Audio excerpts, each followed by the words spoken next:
since the chairman... Okay, I feel a bit happy about the appointment because of our role. I think that is the right appointment for me, as I am appointed by the chairman of the council. When actually are you going to your ministry?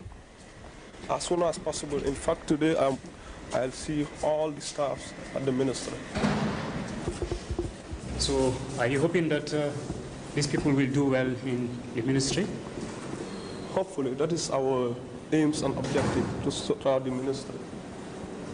Thank you very much. You're welcome.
I am Mr. Jahumpa. Mr. Jahumpa. Yes. How are you? Nice to meet you. Nice to meet you.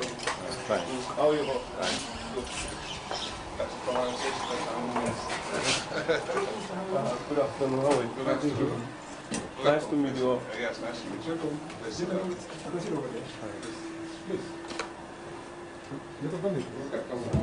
So, welcome. I know you've all listened to the radio and the Observer. I know you've all gone through the as well. That's right. So I am Lieutenant Wood, That's right, sir. a member of the Armed Forces Professional Council. That's right. And I am appointed by the chairman, care of the minister. So, any problems so far? There are no problems so far. Everything is going fine. Everything is going fine. All the workers are in now. Yes, they are all in. Yes, everything is flowing. That's fine. Work is continuing. And we are looking forward to working with you. Okay, thank you. Yes. This is Mr. Tal, is the Permanent Secretary. Mr. Star. Yes, sir. How are you, Mr. I Star. am Bala Jahumpa. Jahumpa. Jahumpa. Yes, okay. Oh, you are Ice Jahumpa? I'm brother to Ice. Yes, I know. Yes, Yes. I know him. I know Ice, yes. That's Ice right. Jahumpa, yes. That's right. Because, you know, I'm living just next door. Next door to yes. you, yes. And the old man is at Boxman. Yes. I was telling PS that you live at Tobacco. Yes, that's fine. That's right. So my intention was this morning to come around and see, but we were having a press conference, so I could not turn up. You could not come. So now I decided to just come and pay a visit. That's very good. And then maybe tomorrow morning Yes. by 11 o'clock, Right. I will need a brief. Briefing. Yes, a briefing, yes. That's right. We are ready for you. Okay. We will be working with you.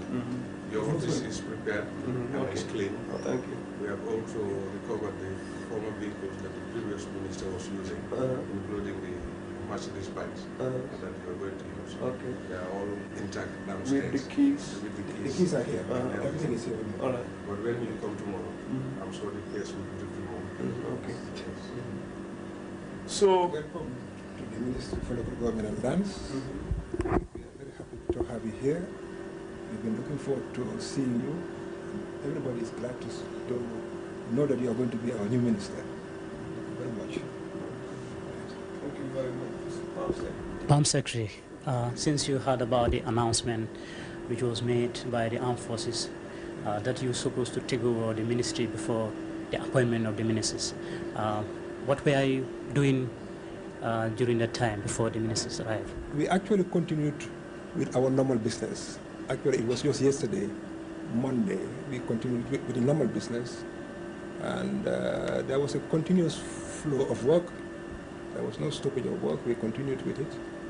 So, but now that the new minister is here, we are glad that he is here with us, and we are looking forward to working very closely with him. Now, since it is a change of government, how did you see this government, present government? We think that there is a smooth transition, because really the change has occurred very quickly, and there are no obstacles as such, so everything is moving on as smoothly as possible.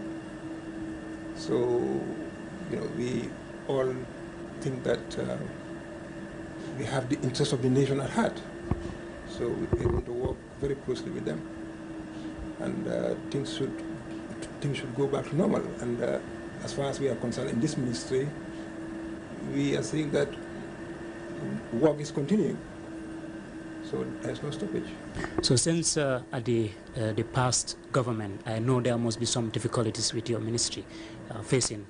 Maybe you have some constraints. Now, can you tell us any constraints that you have at the past?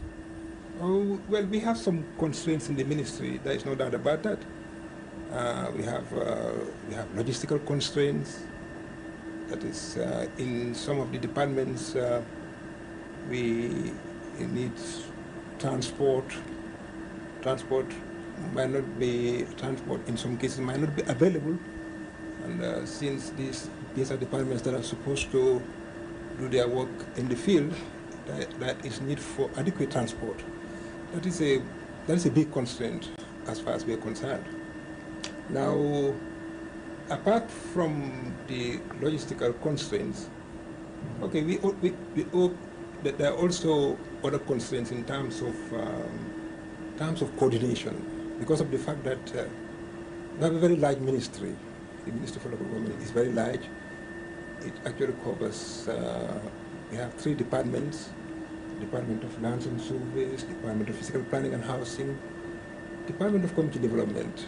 And to actually coordinate the activities of all these ministries is not easy.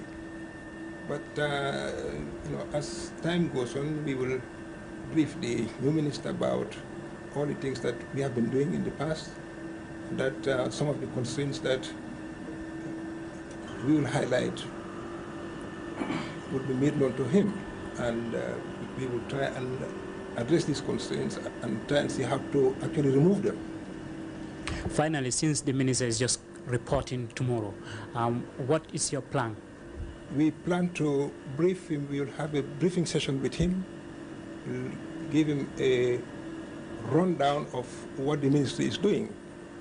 The ministry here and all the departments. So I will also try and invite the directors that are in the ministry, and there's going to be a comprehensive briefing.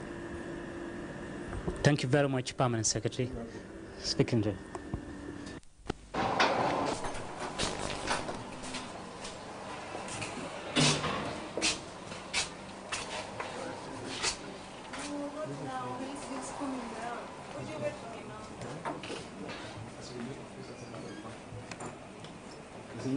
Carpet you. This morning we had to clean everything. All was all this year.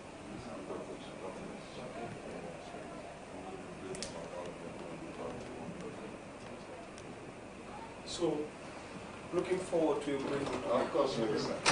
Looking forward to working with you. All right. All right. Now let's go. I'm the same one. I'm paradise. Yes.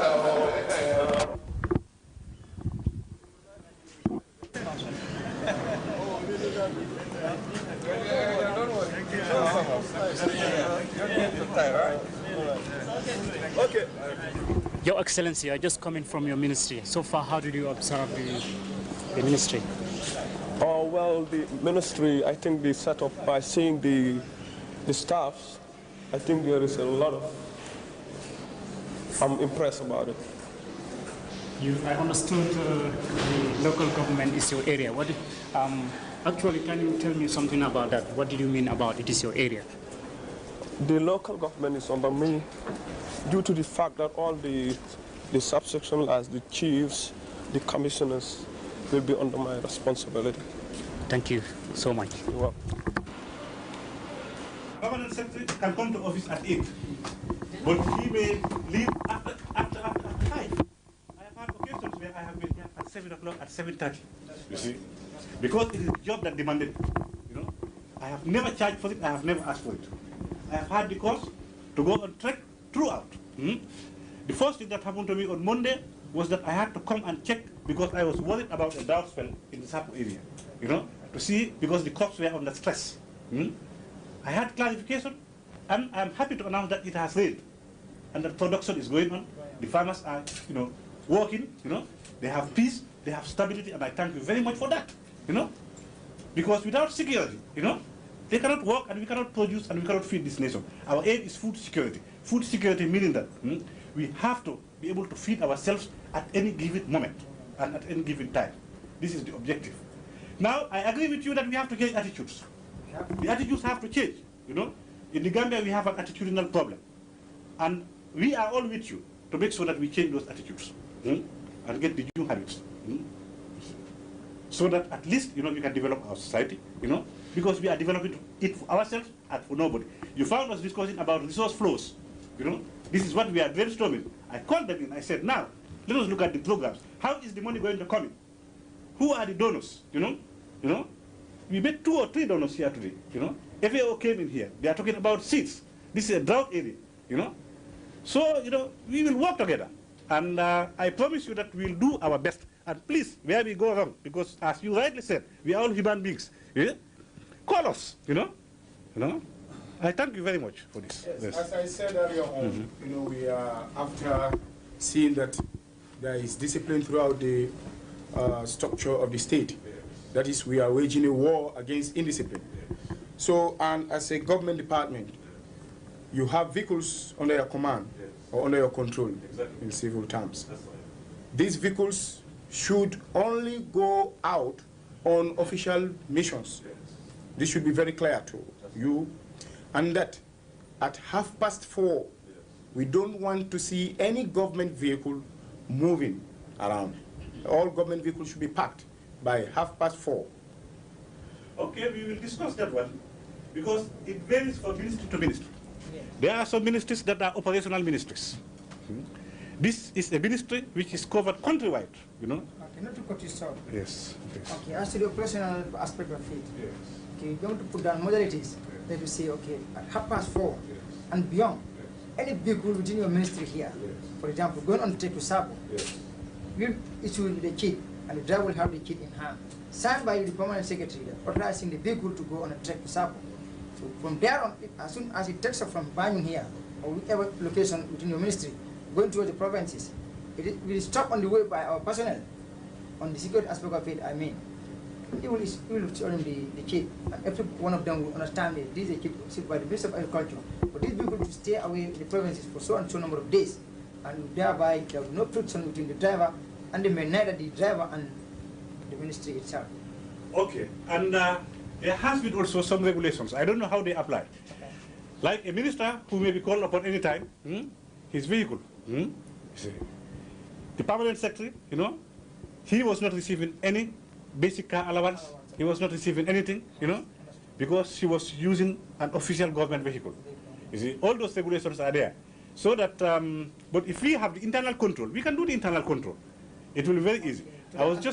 And the commissioners may help us because, as I said, agriculture is up to Fatoto. You see, everywhere.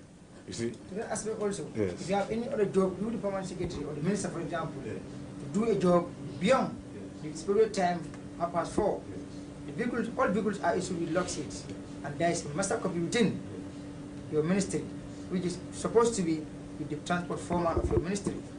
And if the vehicle is parked and you are supposed to go on an interview, for example, or a mission outside after 4:30, there's no point.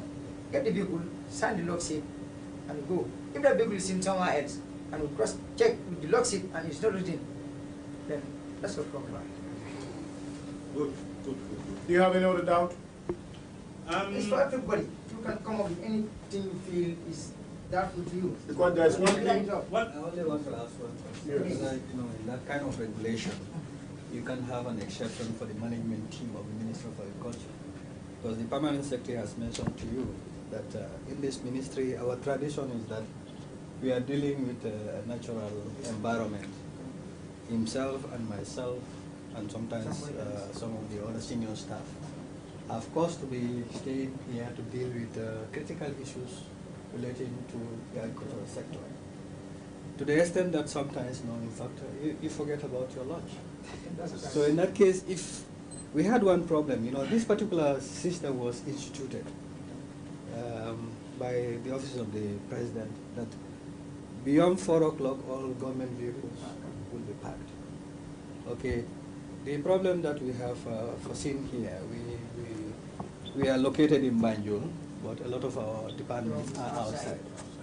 When we have cause to really consider a very critical issue, demanding the presence of our directors here, you have a problem when it is around 3:30.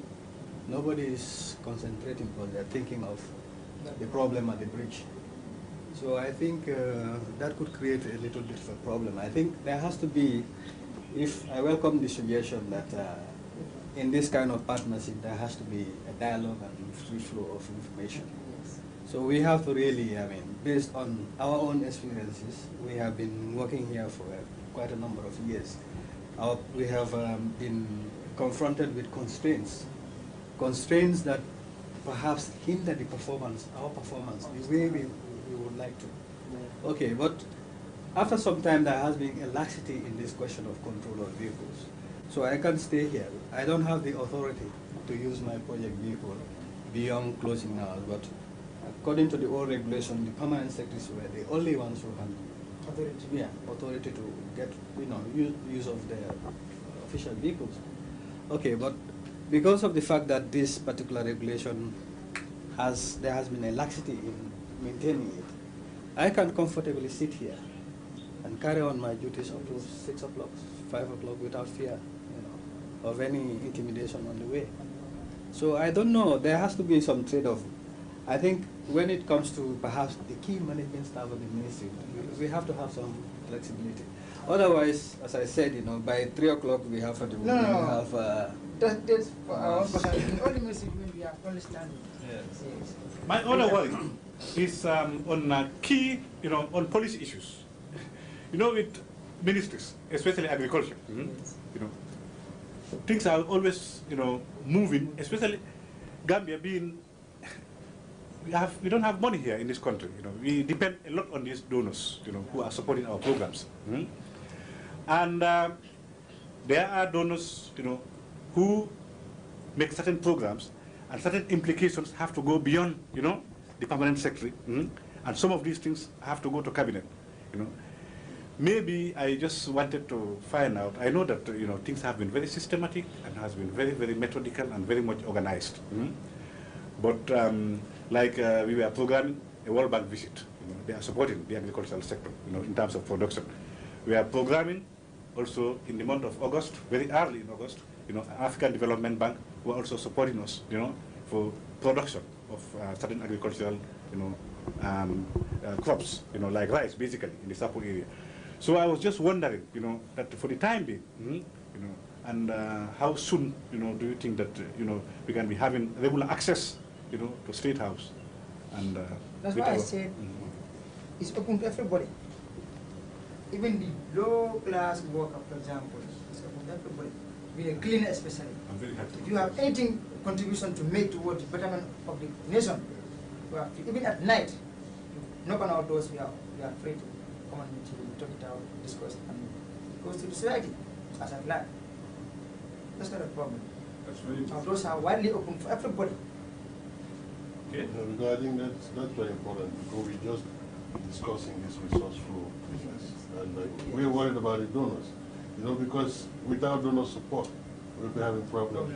We don't have any mineral resources, natural resources are almost So this is our worry. So we have to make sure we try to work out a program. Maybe what you need to have here is a two-way dialogue by having maybe getting a think tank of senior officials, government and old people to have a brainstorming like this, but in a bigger forum, where we can discuss these issues and see how best to address those problems as soon as possible. Because the job of the permanent secretary as a coordinator and the management team really is not to go and physically do it in the field.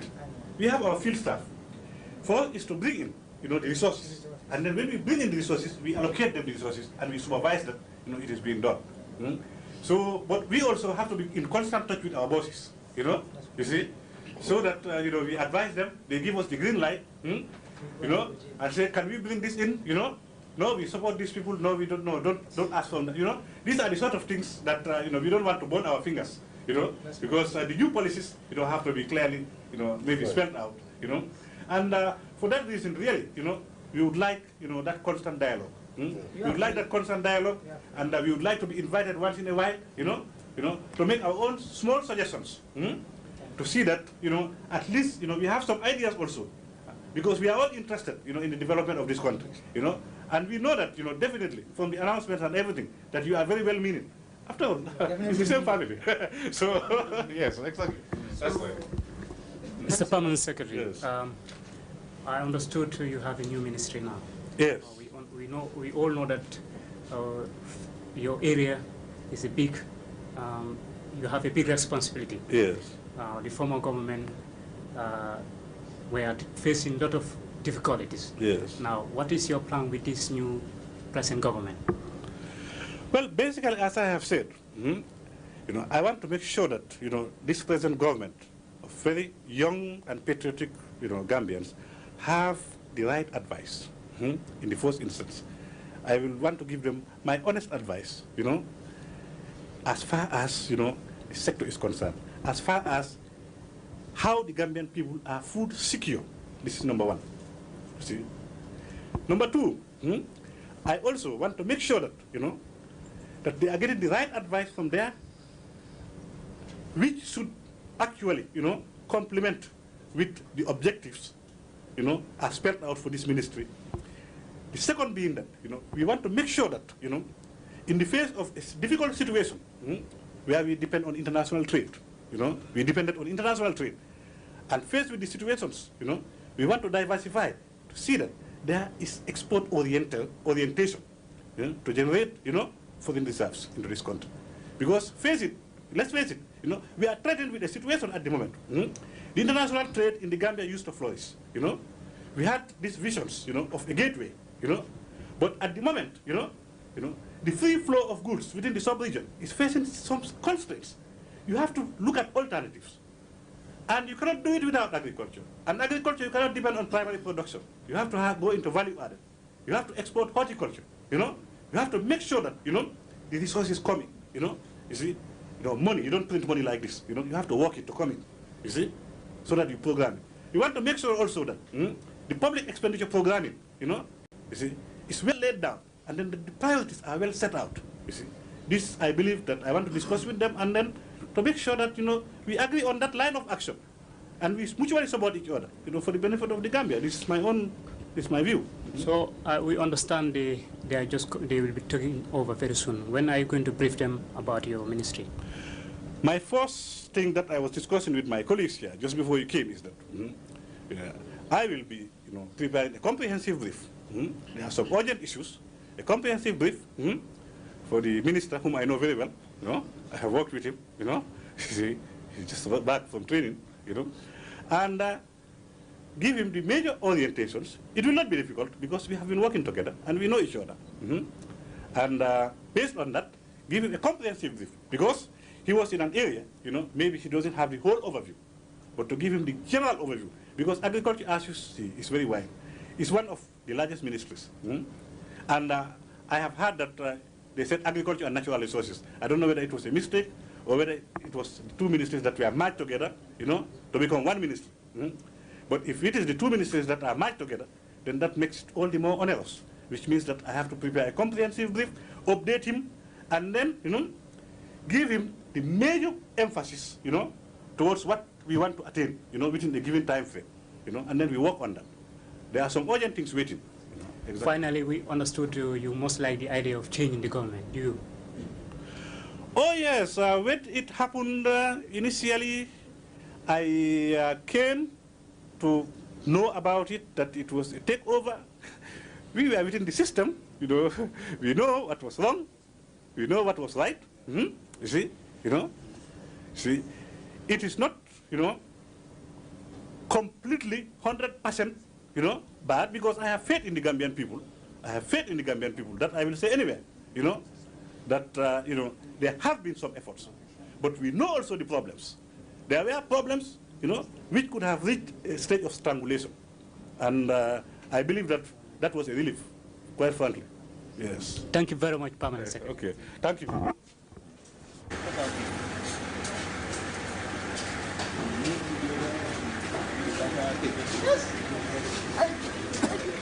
Agriculture and medical staff around waiting for their new ministers. We're just patrolling around to see the new setup which has done in the ministry. I'm sure they will cope with their minister.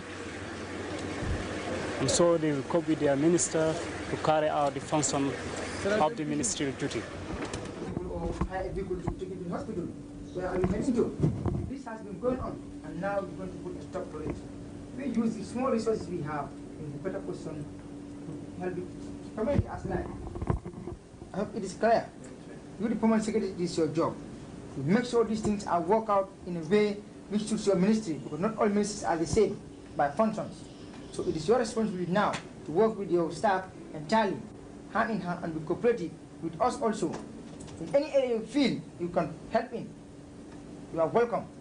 We are open to everybody, even the cleaner and down the ladder can contribute in the best he can contribute towards the achievement of the best thing for the whole nation, for the people of the Gambia. That's why we are out to help the country. We are not out to destroy anybody. We are not out to destroy any organization, neither a ministry. It's the work what we are out for, and we're going to work, and we make sure that everybody works to the best. If you are not ready to work, there's no push and pull, there's no fight. Just stand aside and say, I'm not ready to work, and somebody just moves into your place, and you go and rest. That's the best. I hope it is clear. So from now on, you are open to you people. Anytime you feel you have a problem, either the phone or you come and face us. Talk to us, we talk to each other, we advise on basic things which have to be done so that the government actually will work hand in hand with two permanent secretaries. You are our pillars. If you fall apart, the government will fall apart. So therefore, we are not encouraging any mistake by any individual. For any mistake will be taken to be a sabotage. And that is going to be responsible of the permanent secretaries. Because we don't know what is a mistake. All we know is a deliberate thing. And we have our answers to those deliberate actions. And that's what we are going to implement. You want to work? Fine. You are a friend. You don't want to work? Gentlemen, it's business. So any problems with any one of you or any doubt, you are free to put it to the floor to discuss it out in the short time we have here. We're supposed to go down the ministries. No, be seated, please. Be seated. Be seated. Thank you very much. As you can see, we've already started work. This is my team. We're addressing the cleansing services management. Cleansing services are responsible for the cleansing of Banjul and its environments. I've got my acting director. I've got the cleansing services manager. The deputy permanent secretary is here. We are all addressing, and of course, these are technical people. Model. We're all discussing the issues of how to really cleanse the city of Banjul, its environments. We're developing strategies, not only strategies, but we are also implementing in the field.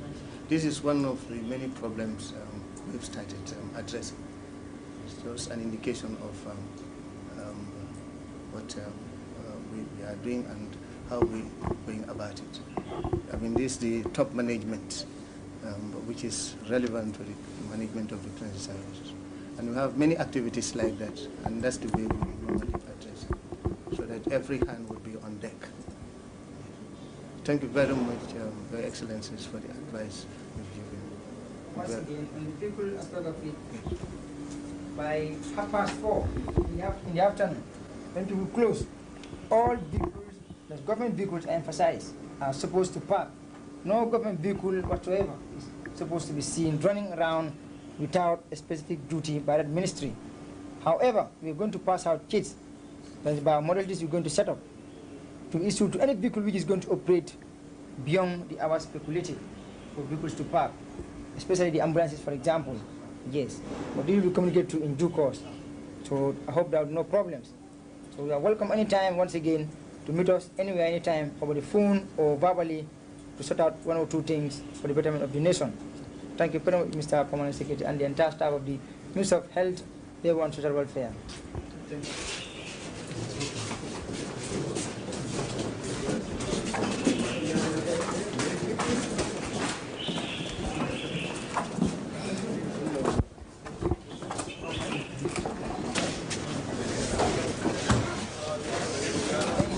Vice Chairman, Mr. Lieutenant Sabali, congratulations. Thank you very much. I understood you are patrolling around. How do you see the movement going on so far? Actually, we're getting our aim because we're meeting so many ministerial permanent secretaries to tell them what are our aims, because seeing is believing, and hearing by the man's actual voice from face to face will actually tell you what he means than just seeing it on paper or just hearing it over the radio. So you have to go and meet the man and tell him on the face what you mean, then he realizes what actually you are out for. Did you think with the present government you'll be able to put in as the right challenge you want? Definitely we are out for it, and we've set standards. We're going to make sure these standards are achieved in the best possible time. Thank you very much, Vice. I am Teres Drame. Teres Drame.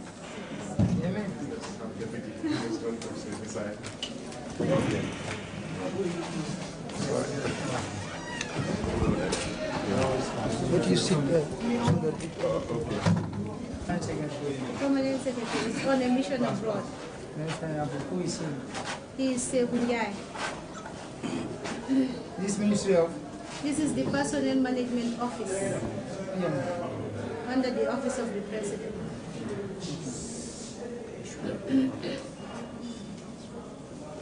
Once again, his name is?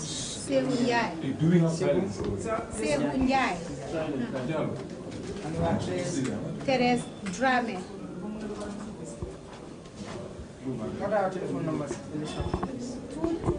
In my office? Yeah. 2286422. We are talking to you in place of the Permanent Secretary, Ministry of Personnel Management Office. Okay. Now we are members of the Armed Forces Provisional Ruling Council. Okay. He is the Vice Chairman of this council, and I'm a member of the council. Okay. Here we are out to tell or inform all government departments and ministries of what we want to be done. Okay. What we want to be done is that all departments and ministries of government should ensure that there is maximum discipline as necessary. Okay. Because without discipline, nothing can be done properly. We are trying to emphasize this because any error that comes in any activity whatsoever, in any function whatsoever, it is because of ill discipline. So we are waging a war against indiscipline, in short. But this war, we are looking at certain points. One is punctuality of all public workers. Two is the control of personnel in public departments and ministries. And three is the control of the nation's resources, that is either material or otherwise. But I think the Vice Chairman will go into detail as to what actually the ruling council wants. Good afternoon, Deputy Permanent Secretary. Good afternoon. And the entire staff of the Personnel Management Office of the President. Actually, as you have just rightly mentioned, we are out to sort things out in the right way they are supposed to be sorted out, which were neglected in the previous government. But now that's not our problem. Since they are out, we are in to sort things out. But now you've been the Permanent Secretary. The personnel management office is directly under your control and the entire staff of this place. As I said, discipline comes in two folds. One, you the leader have to be disciplined. I'm sorry if we go across, but that's the way we put it sometimes. But I'm sorry, we are not out to insult anybody. Please. Fine. And the subject being ruled has to be disciplined again. So at least it's the reciprocal, give and take. But the moment he or she sees that, yes, my permanent secretary is like this and he's taken forward, automatically he or she has to be on that track with you. Otherwise, things will start to fall apart. And we have no room for things to fall apart in this system. As the present government, yes. And the personnel, can you put that from place? Office, you should be the people who are able to manage the personnel of all the departments. Because at one time, I was in here and I asked for a friend and they said, we are for staff checking out to the provinces and the schools. So the same thing continues. From there, you pick up, it's your problem, you the permanent secretary. You make sure that we have the correct staff in any place of job where he or she is supposed to be. And not inflating the number of people in a school, for example, to say I have this number of teachers or this number of caretakers. When you go on the ground, you only have one person to be answering in the name of 4 or 5 personnel. That's destructive, not constructive. So it's so good to update your records, because we may be popping in here from time to time to find out on ourselves, physically, what is going on within this office and in relation to the outside schools or whichever department you are manhandling. We come to the vehicle aspect of it. May I ask you a question? Do you have vehicles under the PMO? PMO? Government vehicles, I mean? Yes, we have 4. We have 4. And who are controlling these vehicles? The permanent secretary. Permanent secretaries. They are allocated to permanent secretaries. Well, he is controlling them. He's controlling them. Now, by what that I mean, are they allocated to the permanent secretaries physically? In the sense that he is the head of the institution, so the vehicles are under him and he deploys them as he feels necessary. Okay. Now, the vehicle control comes up. Any government vehicle should back by sharp 4:30 in the evening. There's no point in vehicles running around up and down the town, in and out streets after official working hours. However, there is going to be a modality which we're going to work out for all ministries, because not all ministries work in the same way. That beyond 4:30, if your vehicle is supposed to be subject to a certain job, there will be a kit given to the driver, signed by you, and the driver picks the kit and goes out for his job. In the street, it's better with the guards, it's only to show out the kit that I'm on this mission and it's free to go around. Otherwise, if that doesn't happen, we are not dealing with that driver as an individual, but you, the permanent secretary, is a problem. And that is with effect from now. Solely. From today. Solely. It's not going to be easy to subject yourself to that changes. But I have to know where the vehicles are. Yes. You have to. Because I cannot say where they are really. I hold none, I use none, but I make sure that I abide. No, but I'm not understanding that portion, that you don't know the whereabouts of the vehicles. It will be very funny for me. Because I don't know. Somehow I have one the that vehicle is I was using was taken because we are on there. official. I don't know what I am afraid of is if you say that it's my responsibility and they're going to deal with me right now. Yes. If I don't know where the vehicle is right now and it's going to closing time, then I am in trouble. Already you are in trouble. Now, can I help you here? Okay, okay. Yes, okay. Let me help you. Now, you have to find somebody to directly control those vehicles. But in all departments, they call it the transport foreman, Yes. who gives the keys to all the drivers wherever they are going to, and they give him the vehicle keys as soon as they come in. Okay. There, and then you don't have any problem to do. Right. If you see any vehicle outside and they say this is the vehicle to PMO, and it's out, Okay.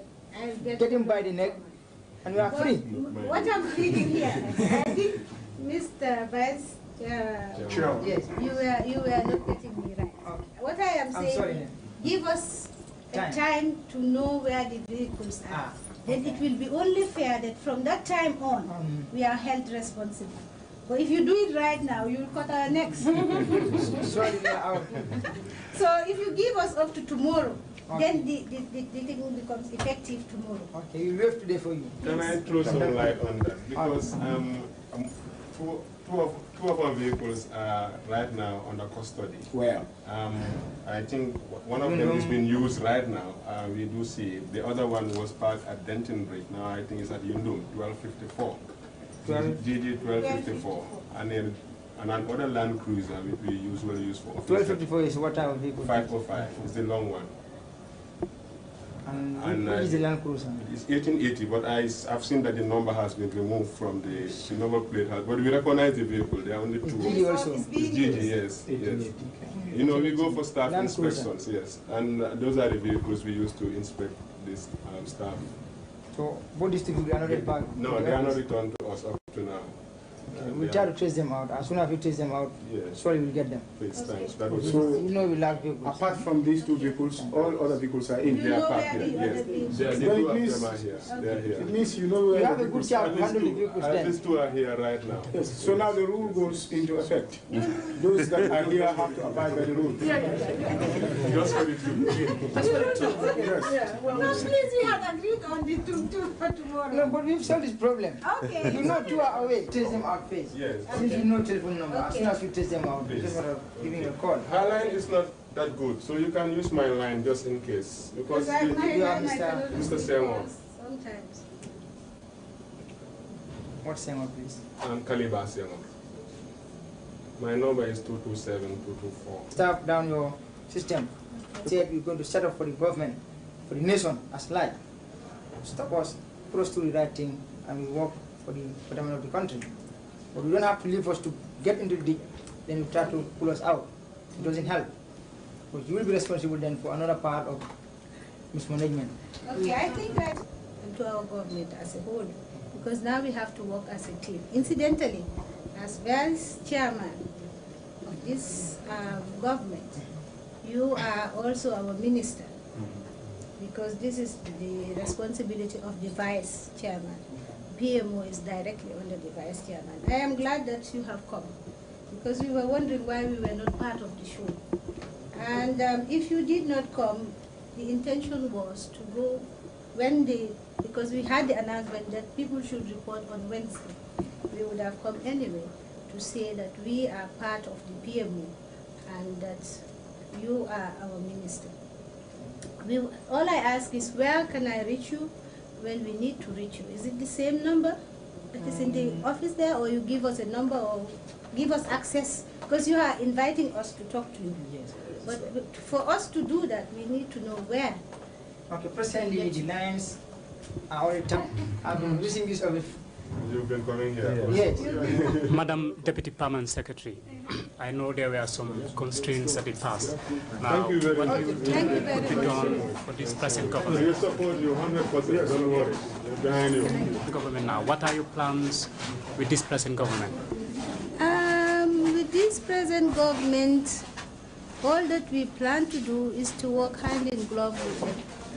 The objectives are laudable. They are talking about accountability. They are talking about discipline. They are talking about better ways of managing.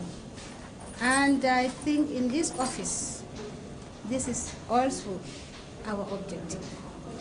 If we had constrained doing it in the past, we are going to make sure that those constraints are addressed, especially when the vice chairman has now opened his doors, consultation, and is willing to work to iron out any difficulties that we have.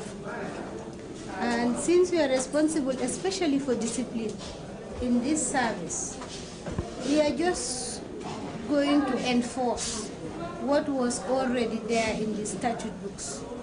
The GO is clear about this. The PSC regulation is clear about this. All we need to do is really make sure that this is enforced. So we're going to do it. Thank you very much. I'm sure you like the change of the government. I do. Yes, thank you very much.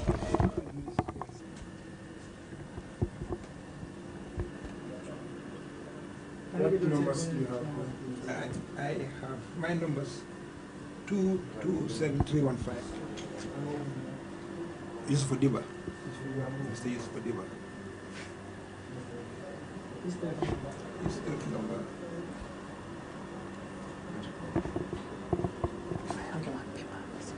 Yes. We are member. He is Lieutenant Sana Sabali. And I am a member of this council. I'm Sadibu Hyderabad Lieutenant as well. We are on a familiarization tour of all the government ministries and departments, because we want to make sure that anything that we want, let it be done as we want it. And also, whatever we shall take, whatever action we shall take, should not be a surprise to anybody. Because if one's guidelines are not known, we may surprise somebody somewhere. So our own aim actually is to see that the state machinery is run smoothly, but within the principle of discipline. Actually, we have taken over a government, and we are not satisfied with the machinery of that government, because discipline generally, as we call it, was not existing in that government. So it is necessary for all of us to be disciplined. But this discipline should be geared towards certain areas. That is, one, the job itself, punctuality in the job and dedication in the job. Two, the control of personnel. And three, control of resources, including logistics. But I think the Vice Chairman will go in depth as to what actually we mean by what we have said so far.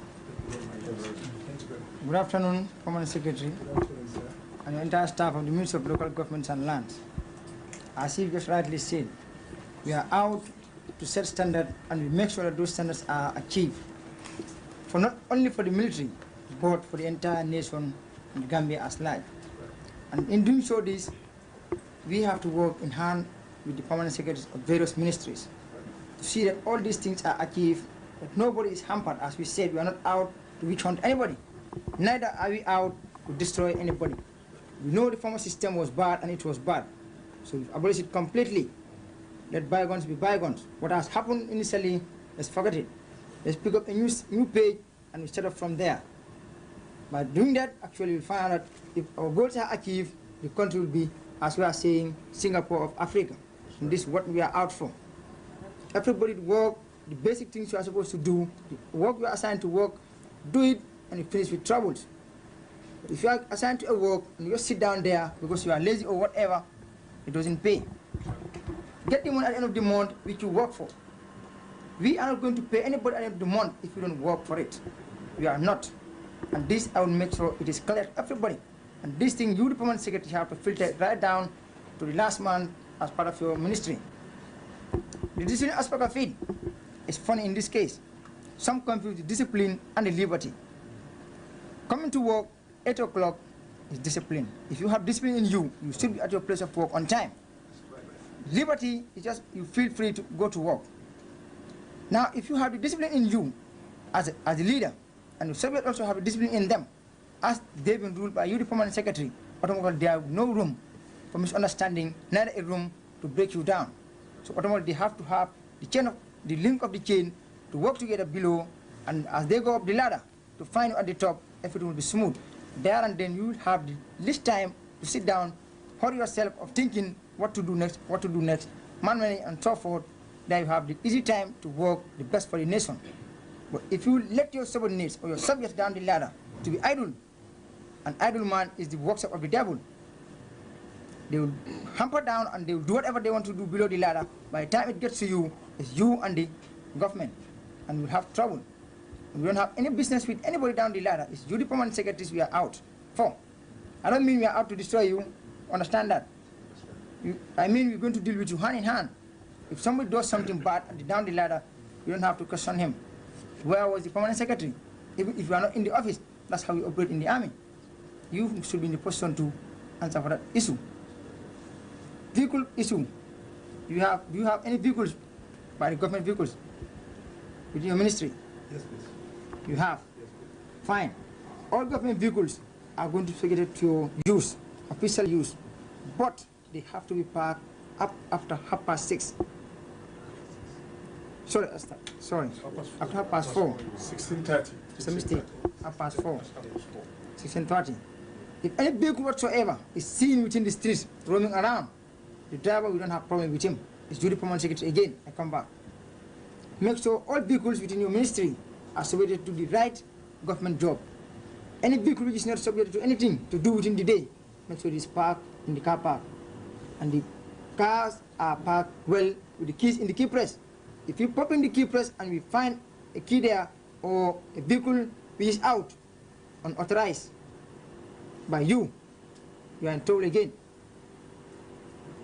Things are very clear because we don't want to surprise you at the end of the day. Oh, I was not told, so I try to do it in this way. That's why we are out today to tell you what achievements you want, what things you want and what you don't want. Now it's your duty to filter this to the people under you. However, you are free to come to us at any one time, in daytime or at night time, to tell us what you feel or how you feel we should do certain things to get our goals achieved. You are welcome, everybody within your ministry, any one time.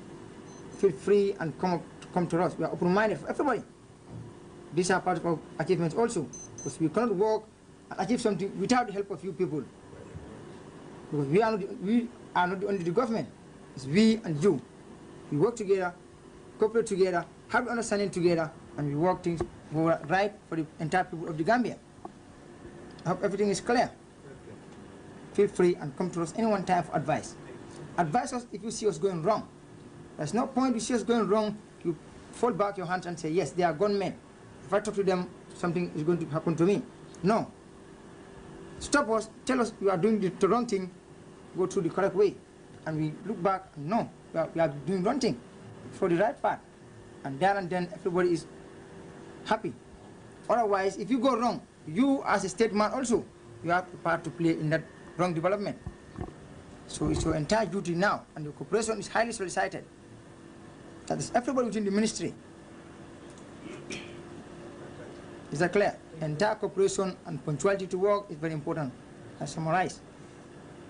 Thank you so much. Also another point, as I said earlier on, we don't want to take anybody by surprise. This point should be bear in mind that at any time, any member of the Armed Forces Provisional Ruling Council will be out to see whether department heads are doing what they are supposed to do. Yes. That is, as we live here, maybe the chairman himself will come in and see what we are doing. So we don't want to take anybody by surprise. That's why I think it is necessary to give this piece of warning so that everybody can be on alert at all times. I hope this is clear. Thank you very much. I also want to seize this opportunity to thank you very much for the clear words that you have just mentioned. We are very happy that you have a very clear vision, and we also think that the objectives that you have laid down are quite noble. We believe that we will be able to work with you very closely.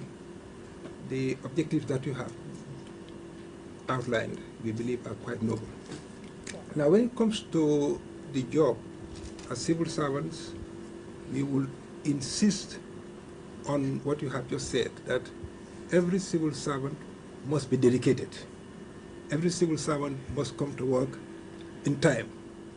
And when you come to work also, you must be doing what you are supposed to be doing. That is very important, because it is important to come to work, but it is more important to be at work and do what you are supposed to be doing. That is very important. Now, the question of logistics, those things we will discuss later on, because we have some logistical problems.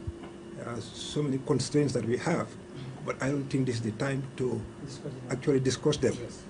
But I would also want to ask a question, because that is very important in terms of the use of transport.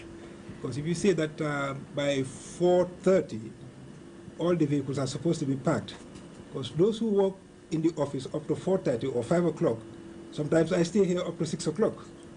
So that is going to be a problem. I think I would like to ask the question in the first place. Okay. Yes.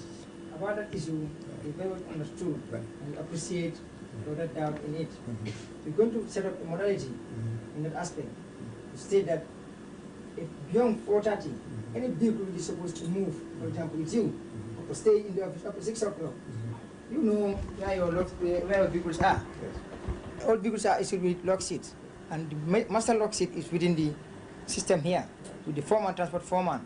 There's no point in going home without the vehicle, but fill the lock seat, and the time you left the place here to home, the vehicle drops you to come back. In the morning, it picks you, it comes back. All is clear. Thank you very much. Thank you very much. This afternoon also, actually we had the opportunity of seeing our new minister.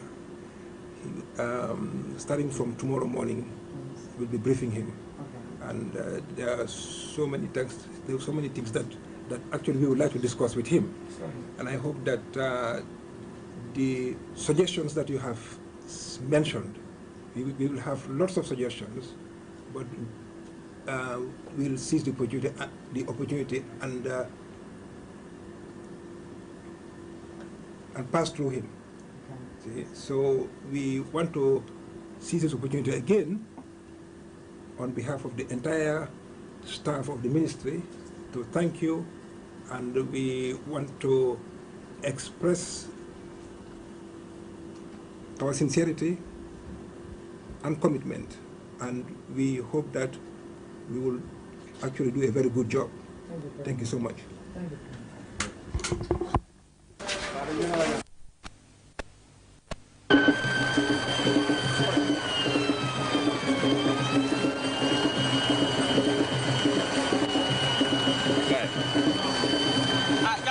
I want to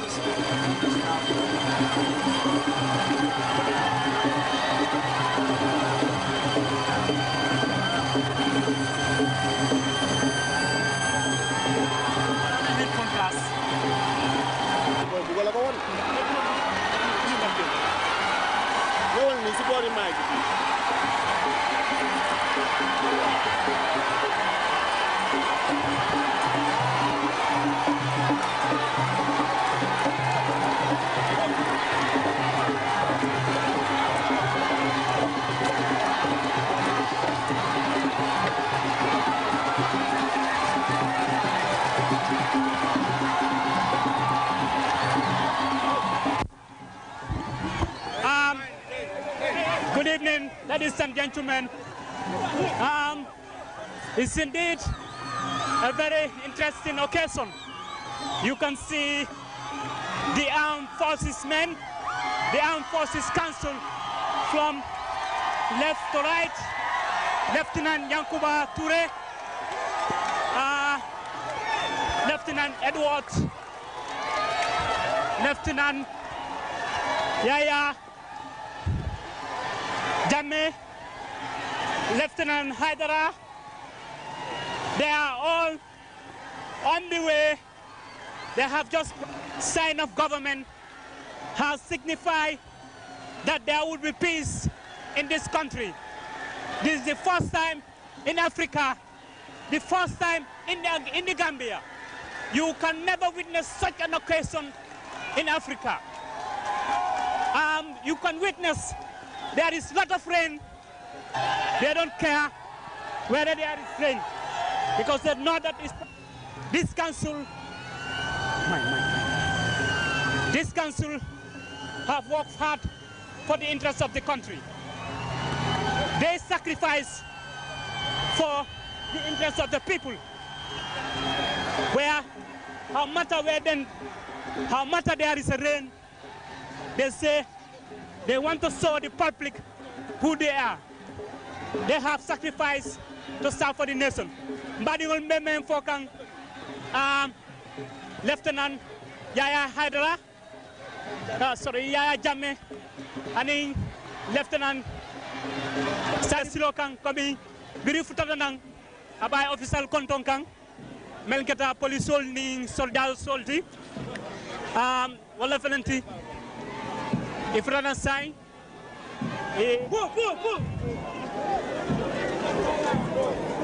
mbokk yi fu mu nekk nii mu ngi mel ni kilifa yi agsi nañ ñu ngi nuyu ji officers yi seen officers yi ñu nekk soldats yi police yi gendarme yi ñoo fi nekk.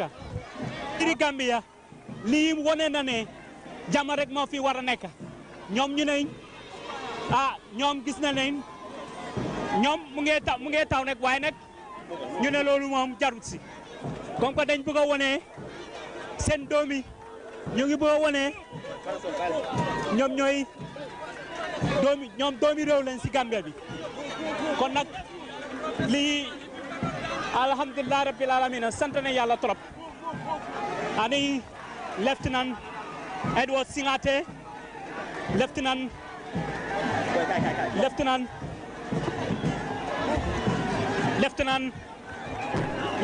Haidara Lieutenant Edward Lieutenant Teng Ababulo Dikang officers nyolla Lieutenant Yankuba Touré o fana Mbakoma Ababulo Dikang officers nyolla nyim kansulo ya nyitandiko nitel mu jandingoleti sama mina ka nyawnya e ko nyimu kayrolti Gambia kono woto amun dokko kobe nyamin teng ala tentu balon e felenti ebe Alpha Kuma fon President Felenta Seleta Sang menkata Lieutenant Jammeh a felenti abaye Sidou Ataka asita aning executive members nyol menkata ministers nyolti wol felenti Higulita it's now for the Gambia. The head of state has taken salute.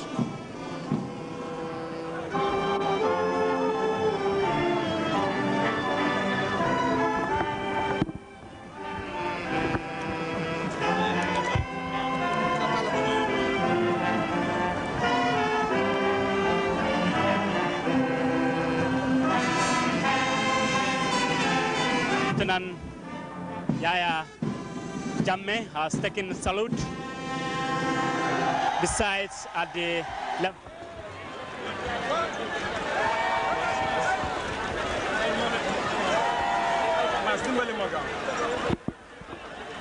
ladies and gentlemen, welcome you to the Makati Square in Banjul. We are now on the second rally since the armed forces took over. You could remember,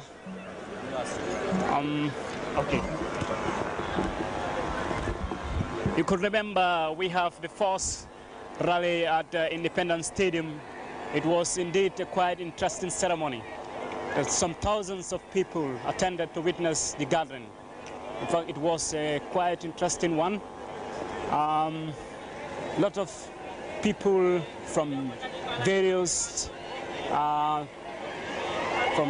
people and from various tribes have come to witness the occasion. Today you have seen also another tremendous occasion. Lot of people around the Banjul area from different tribes have gathered here to mark this second rally with the Armed Forces Professional Ruling Council in progress. Certainly, if you look at this situation today, you will see definitely Gambian people are really willing to work with the armed forces. They have got the interest of this young chap, and no matter how the situation was and how the situation will be, there will be no problem. They have sacrificed to give them a support. And presently, you've seen different troops gathered here to mark this occasion in progress. Very soon, the ceremony will start. That's the press officer Malik Jang.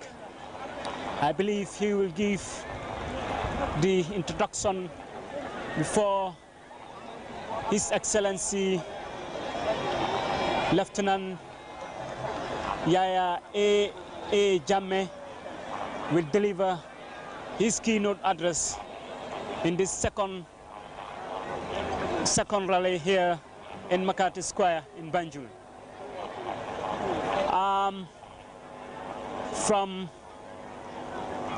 From left hand side of His Excellency, seated beside him is Lieutenant Sabali. At the right hand side, Lieutenant Edward Singate. At the left hand side, the corner, Lieutenant Yankuba Toure, Lieutenant Sadibu Haidara. We also have the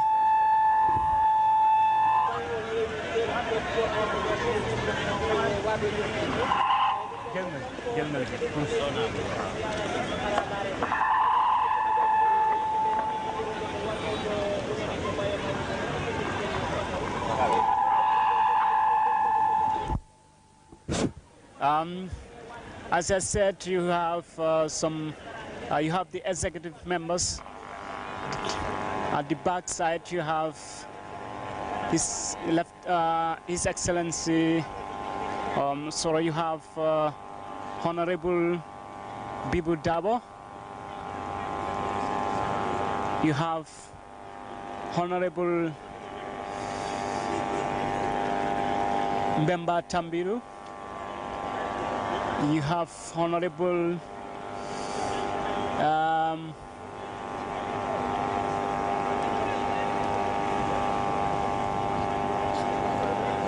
Makati Square Banjul Bankoto be Gambia Badingolu be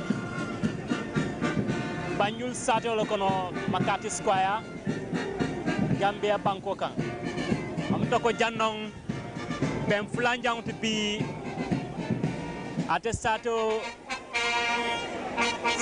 ni alfani kafume Lieutenant Yaya A. Jammeh wala nata anaya council members nyol kana nyi mbem flanjanto ikafume Armed Forces Provincial Ruling Council second rally in Makati Square kono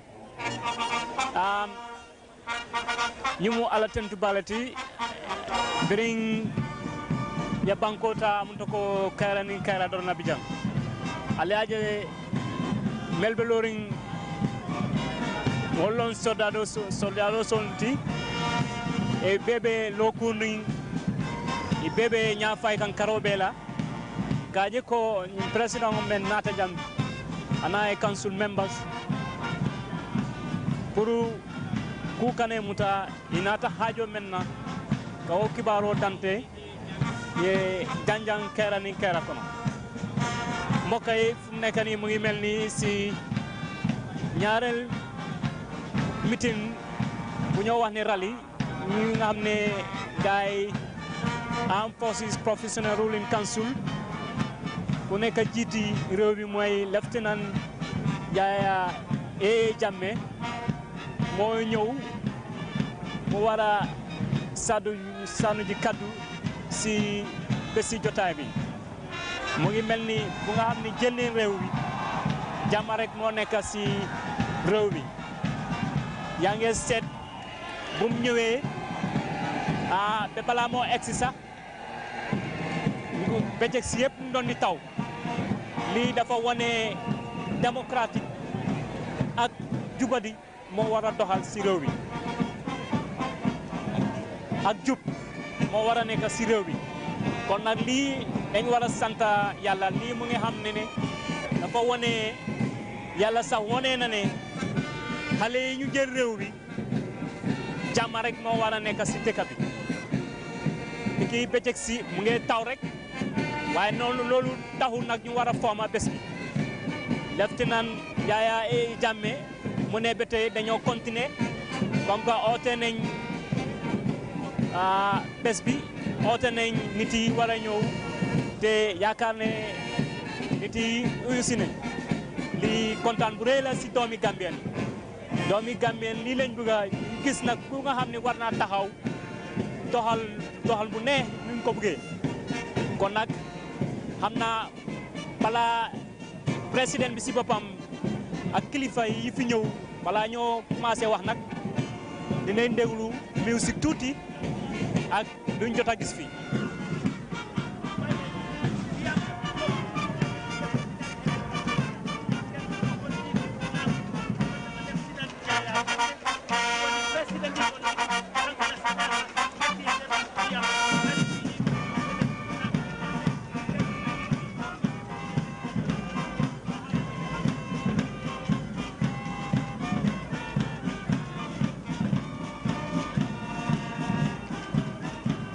Thank you very much. That was the Army Band.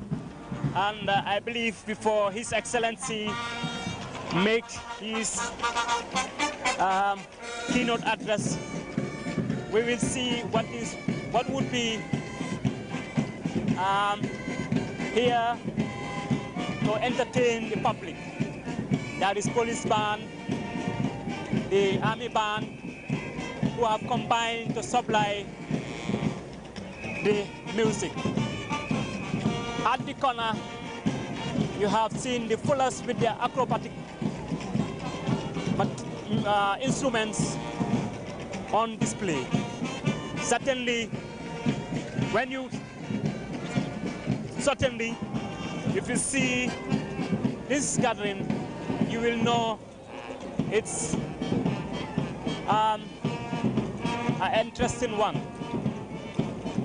Since these people have announced that today would be their second rally to be held in Banjul, they have sacrificed no matter how the situation, no matter the rain is coming, they say this is a sign, and it is something that the Gambians were expecting. Since these people took over, you can know for certainly God has here. You have the Afro or the fuller Afro-batik. They have also here. You have different types of troops. The Wolofs, the Mandinkas, the Jolas are here to witness and to commemorate this important occasion. Thousands of spectators from Brikama, Kombo, and in Banjul have come here to witness the occasion. Certainly, it's going to be a very nice gathering here. You have officers from various sections of the military. You have captains and lieutenants in this lineup. mbokk yi mu ngi mel ni ñi ñooy kilifa yi ñi nga xam ni ñoo nekk si place yi soldats yi am nañ si capitaine yi am nañ si lieutenant yi si line bi mu ngi mel ni line bi nag lieutenant bi ku nekk borom head of state bi Yaya Jammeh moom egsi na woon fii nuyu ji kilifa yi nag ñoo ko nekk di ko jàppaloon liggéeyam bi ba nga xam ne tey moom jàmm rek lañ am ak moom baɗigol amunta ko ñi mool men felenti wollon soldados itollon molti inin ya kuntiyoñin fan men keta lieutenant Jammeh itolla tarta ñokan ñoma koy do ko kan fo do ko ñin tata a tembeta amunta ko ñin layno to jang capitaine ol be kono lieutenant ol be kono.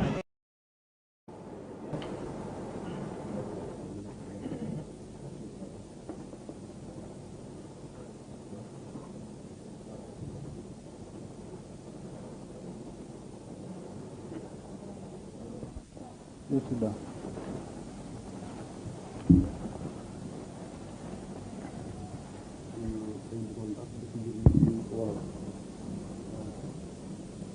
ñun nag émission bi dañ ko def pour suñu rajo Leral Sud FM donc nañ ko use aussi ci ministère bi parce que ñu am ministère boobu du Sud Quotidien ak donc ñu ngi Sud FM so li ñuy def nii bëgg nañ ko def pour rajo bi ak pour ministère bi émission bi nag boo xam ne weer wu nekk benn lañ ko ci def mooy waxaat benn président wala benn personnalité bu mag a mag liñ ko jubloo nag mooy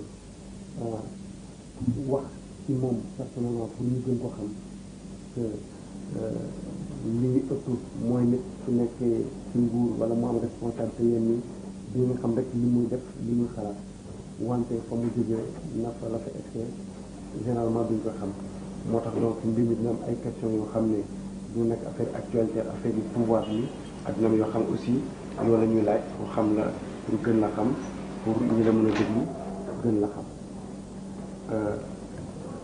ñu ngi bëgg a donc commencer mbir mi ci affaire actualité liñ ci laajte bu njëkk bi mooy ne ci fan yi ñu génn NDI mooy institut américain boobu jële nga fi keneen fi toogaloon ñu bëggoon a xam lu waraloon mbir mi. waaw NDI sax nekk na nit ñoo xam ne man maa leen oo ñu ñëw fii NDI laa wax ñu ñëw fii dimbale ñu ci programme yi transition bi nga xam ne governance part of it mooy affaire yi constitution bi affaire yi élection yi ñoom ak civic education ñoom seen rôle mooy woon pour mu ngi gën a wéeru ci affaire yi civic education bi loolu dañ d'accordoon ak Carter Center pour ñu dimbale ñu ci civic education bi provide equipment material ak logistic support su ko defee ñu dimbale Gambian civic education yi ñu liggéey programme si ñu dimbale leen ay équipement comme computer typewriters ñu liggéey together pour mun a sensitiser nit ñi waaye rôle NDI boobu moom mooy logistic support rek la woon mooy ñu dimbale pour ñu liggéey programme si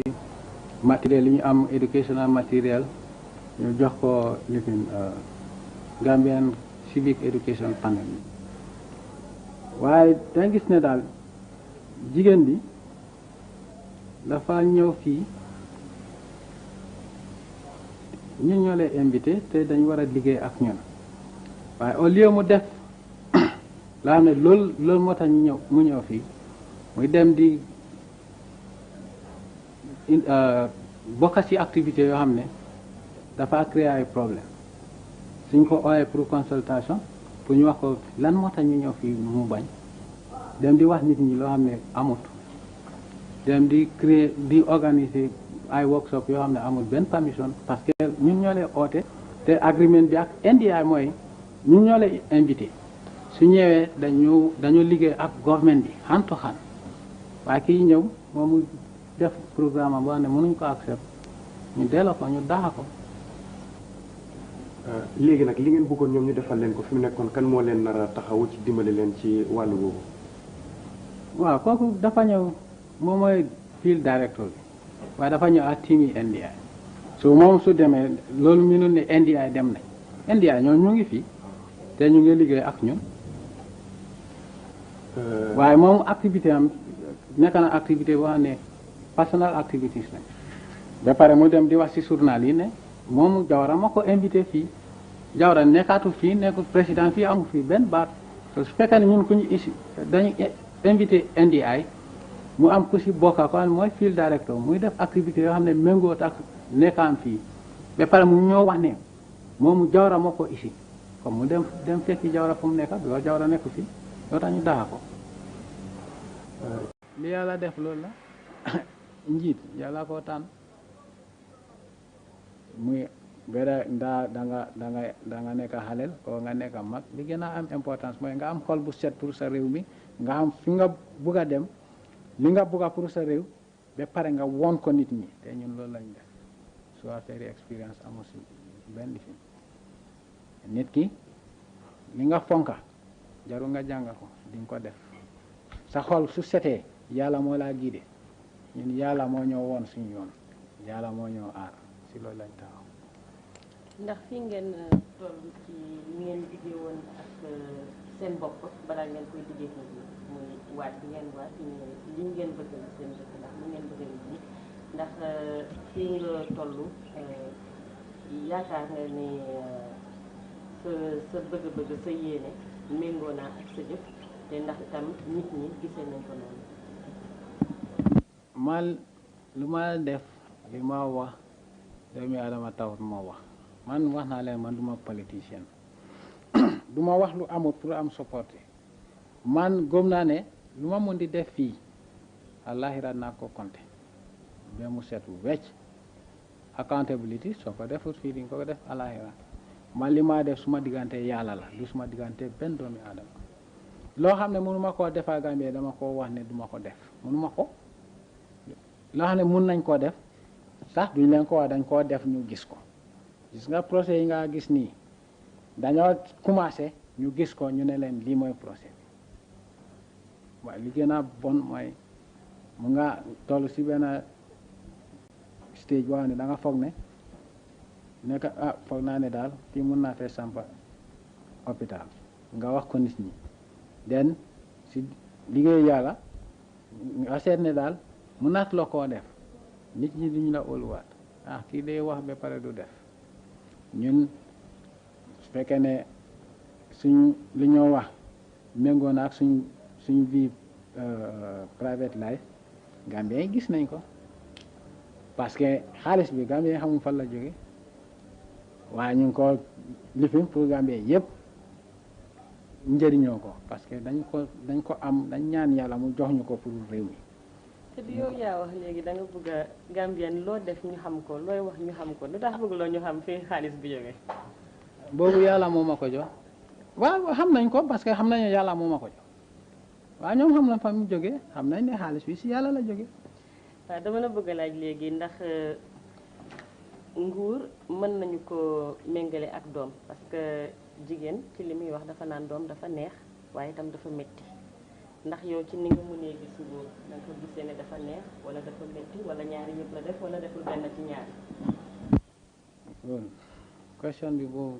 question bi nee na ma trop gis nga ñun ñëwuñ fi pour am xaalis loolu wax naa ko ma laaj affaire coup d'état bi naka lañ ko plané ñun ñëwuñ fii pour noos dañ ñëw pour liggéey loolu dafa ñu gis ñu ngi nekk en tenue ñu ngay ñaxa ñu ngay liggéey su ñoo dox dañoo dox ak nit ñi ñun ñëwuñ fii pour affaire yi nguur ñëwuñ loolu fii ñun dañ ñëw pour liggéey pour ñu libérer suñ nit ñi ñëwuñ pour noos su ñëwoon pour noos li ñu liggéey fii ñu may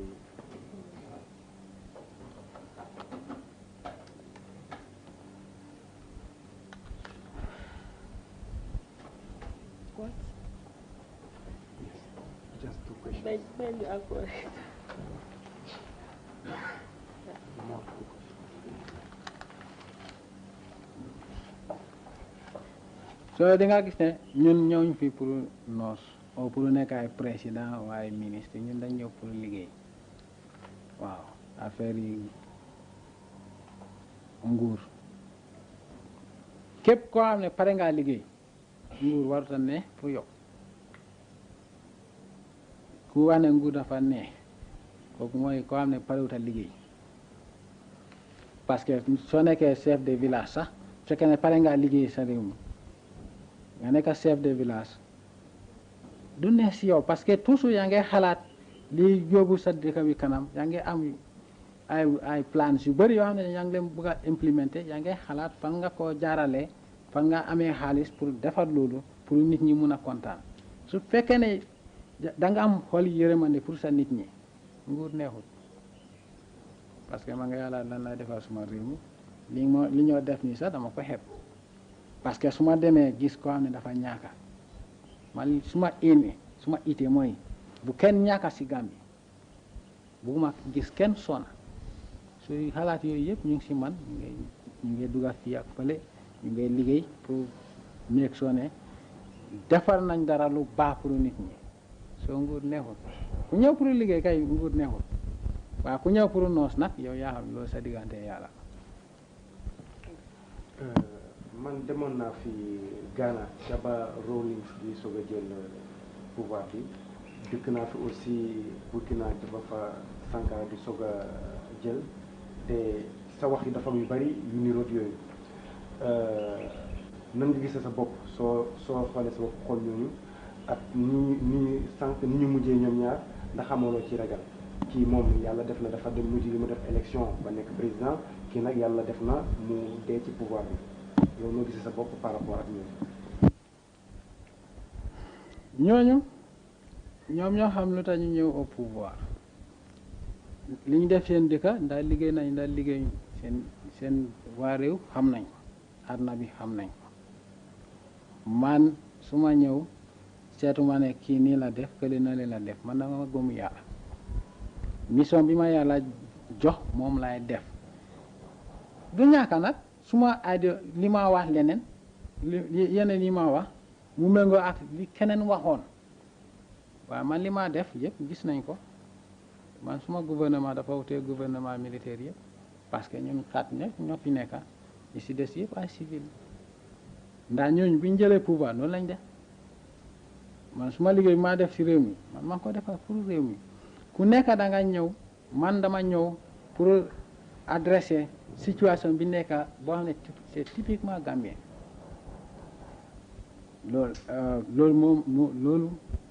loolu laa ñëwal ñun ñu ko fi gis fii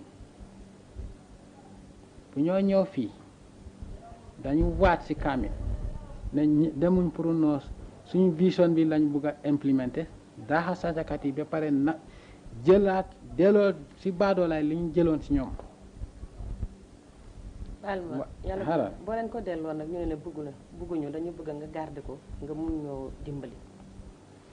waaw ñu defal ko ci projet yi rek ñun dañ leen a laaj lan ngeen bëgg ñu def ko parce que nekkul ne benn Gambien moo ko moom dëkk bi yëpp a ko moom waaye dañ leen a laaj lan lañ bëgg ci xaalis bi affaire yi lan. affaire yi président laa ok affaire yi pouvoir bi moom def ci ñoom so ndax ñu bëri am na ñu bëri ñoo xam ne wax nañ ma ne de oti li nga wax tubaab yi gis nga li dal Sankara yàlla loolu la binda ci kaw Sankara loolu moo am man yàlla lu mu binda ci man loolu moo am yow xamuloo ko man xamuma ko yàlla da nga xam kuy dunda dangaa dee waaye li gën a am solo mooy bala ngaa dee nga def lu baax su ko defee doo perte fii nga perte fële man su fekkee ne yàlla ne dinaa dee si li ma nekka dinaa si dee te dinaa dem ak pride waaye li ma amal importance not ndaa dinañ la rey ndaa duñ la rey kenn mënuma rey su fekkee ne yàlla reyu ma ragal ma kenn ragal ma west bi ragal ma tubaab ragal ma nit ku ñuul li yoo xam ne dëgg dinaa ko wax su fekkee ne dinaa si dee ma xam ne yàlla loolu la wax ifi yoneen bi bu ma wax dëgg ñu ko bëggoon a rey rëccut rëcc na waaye temps bi yàlla wax bu jotee dee na si yonent bi di dee man may kan suma yàlla time bu mu wax temps bu mu wax pour man du si weesu benn seconde sax waaye time boobu tam su jotut kenn mënu koo wàññi benn doomi adama jël mënta jël suma bakkan ana yàlla waaye li gën a am importance mooy loo xam ne dëgg la dinaa ko wax mu nee nit ñi mu naxari nit ñi dinaa ko wax te dinaa ko def ñu gis ko waaye ndax Sankara lu ko daal loolu Sankara loolu la yàlla wax Rawlings ndax dafa taxaw élection ba mu win loolu la yàlla wax waaye man li am importance ci man mooy lu ma yàlla def rek baax na parce que moo xam ne tam mu ko war a def. waaw ñu dellu si kon ci affaire yi élection yi ndax calendrier bi ñaari question lañ bu fa nekk affaire yi élection bi ndax calendrier bi ni nga ko waxee woon noonu nar a amee suñ parti loolu ñu jëm rek diggante Gambie Sénégal tuuti. ci affaire élection yi comme da nga ni da nga bëgg a delloo civil yi pouvoir bi ci 11 July 96 ndax fi mu ne ni time bi gàttul su fekkee ne organiser wuñu ko def campagne te bu boobaa ndax est-ce que benn kuréel boo xam ne dafay nekk indépendante mooy toppatoo loolu wala loo xam ne ci yéen lay bokk wala lan. ok affaire élection ñu ne July te la xam ne mu ngi si suñu calendrier bi loolu la ñoo implémenté so July li nekk si calendrier bi July la te July la ñoo war a am élection si am na leneen li nga waxoon. dama laajte ndax gàttul pour organiser ko daal pour affaire u déedéet carte yi ñu war ko defaraat. gàttul liste électorale yi mbir yooyu yëpp. loolu gàttul loolu mun nañ Gambia dëkk bu tuuti la ñi wax ne waa dañ war a jox 6 mois o li ko raw pour campagne bi loolu seen bopp Gambia dëkk bu tuuti la ñëpp xamante nañ nit ñi xam na ñan ñoo ñu baax ak ñu bon su fekkee ne yow nekk nga nit ku baax jaru nga wax nga jël ay ñetti at di waxal nit ñi ne lii ak lii ngeen ma war a defar ma defar lii Gambia yëpp ñi fi nekk xamante nañ dañoo toog suñ toogee élection ñu ne élection Gambia xam na ñan ñoo baax si ñoom ak ñi bon si ñoom so ñun ñu ngi liggéey si timetable bi according to the timetable te July dinañ am élection. waaye xam nga ñaare waxkatu yenn dëgg yi dafa am nuñ leen di xaw a ragale daal léegi comme nit ñi waxkat yi dëgg du ragal ku ragal rek nga xam ne góomloo yàlla nit ku ragal waxkatu dëgg laa wax waaw léegi boo fekkee ne da nga jàkkaarloo ak waxkatu dëgg waaw léegi tey man su ma bëggoon ñëw ma ne damay def élection est-ce que du ma xaw a ragal fenn ma ne ah Yaya Jammeh mi su ma ne damay def élection kon mbaa du yaakaar ne dama ko kontar mbaa du ma mere mbaa du ma def nii lu nekk time am soo ko defee si waxtu am kenn du la si mere soo defee time boo nekk nekkut waxtam li si gën a am importance mooy waxtu bi nga ko def suñu ne waxtu bii lañ nekka waxtu añ lañ nekka yow ngay dem di reer tooñ nga wala nga bëgg a ndékki tooñ nga yaa ko wax de ok léegi time su jotee ku nekka li nga mun a wax loolu nga wax bu dee dëgg la Gambia dinañ ko gis bu dee nekkul dëgg Gambia dinañ ko gis suñu ne tey élection Gambia xam na ñan ñoo baax si ñoom nekkul ne Jammeh dafa wax dëgg lii ak lii la li ma ñëw dama ñëw pour wax dëgg te naa wax dëgg su fekkee ne óoluloo sa boppa su fekkee ne yow doo bugguloo dëgg di ma ragal of course waaye ñoo xam ne dañ jub ragaluñ ma parce que xam nañ ne ñun duñu tooñ loolu la waaye suñu ne nañ añ yow nga ne da ngaa reer loolu kenn du ko accepté. élection yi ndax yow pare nga bokk ci ou bañ ci bokk parce que su fekkee da nga ne li la jóg loolu mooy defar sa réew su fekkee ne defar réew bi dafa raw ci élection ndax da nga ci bokk ou déedéet. man li ma gën a amal importance mooy mission bi ma am léegi ci transition ni 10 ans des na si Gambien yi kan lañ bëgg bi maa ñëw laaj ñu ñëw Gambien yi day ñëw def loo xam ne loolu rek la mun a demee waaye bu ñu toogee dañ toog laaj Gambien yi waa ah ñun 4 ans lañ wax de yéen ñaata ngeen bëgg temps boobu Gambien yi sax munoon nañoo wax ne delloo leen ñu delloo leen pouvoir au civil ñu delloo ko waaye Gambien yi ñoo wax ne non ñun dañ bëgg ngeen toog soo seetee NCC report bi Gambien li ñu wax li ñu recommande dafa passé 4 ans sax waaye loolu wax ji dafa bëri lii ak lële pour prouver ne lu bëri lu ñoo wax daana sincère ñun ñu dog ko ñu def ko 2 years ñaari at boobu Gambien yi loolu la ñu wax fu mu nekk nii su time bi jotee kuy Gambien yi bugga ah sa wargal la fu nga taxawal Gambien yi. mais yow est-ce que di nga bokk ci ñi compete. man du ma la mën a wax ndax Gambien yi bugga nañ ma pour ma taxaw ndax bugguñ waaye li ma la mën a wax mooy man suma juuti laa defar si ma réew ki Gambien yi bugga kuñ bugga rek kooku mooy taxaw bu leen neexee sax ñu aadi Jawara waaye dafa des si ñoom kan lañ bugga man du ma lay wax ne ndax man ama intérêt si politique liggéey laa ñëwal dama ñëw pour liggéey soo li si des boobu des na si Gambie. léegi su fekkee ne yow bokkaatuloo yàlla def na doo. non balaa loolu suñ fekkee ne Gambie dañ ne yow lañ bugga nag.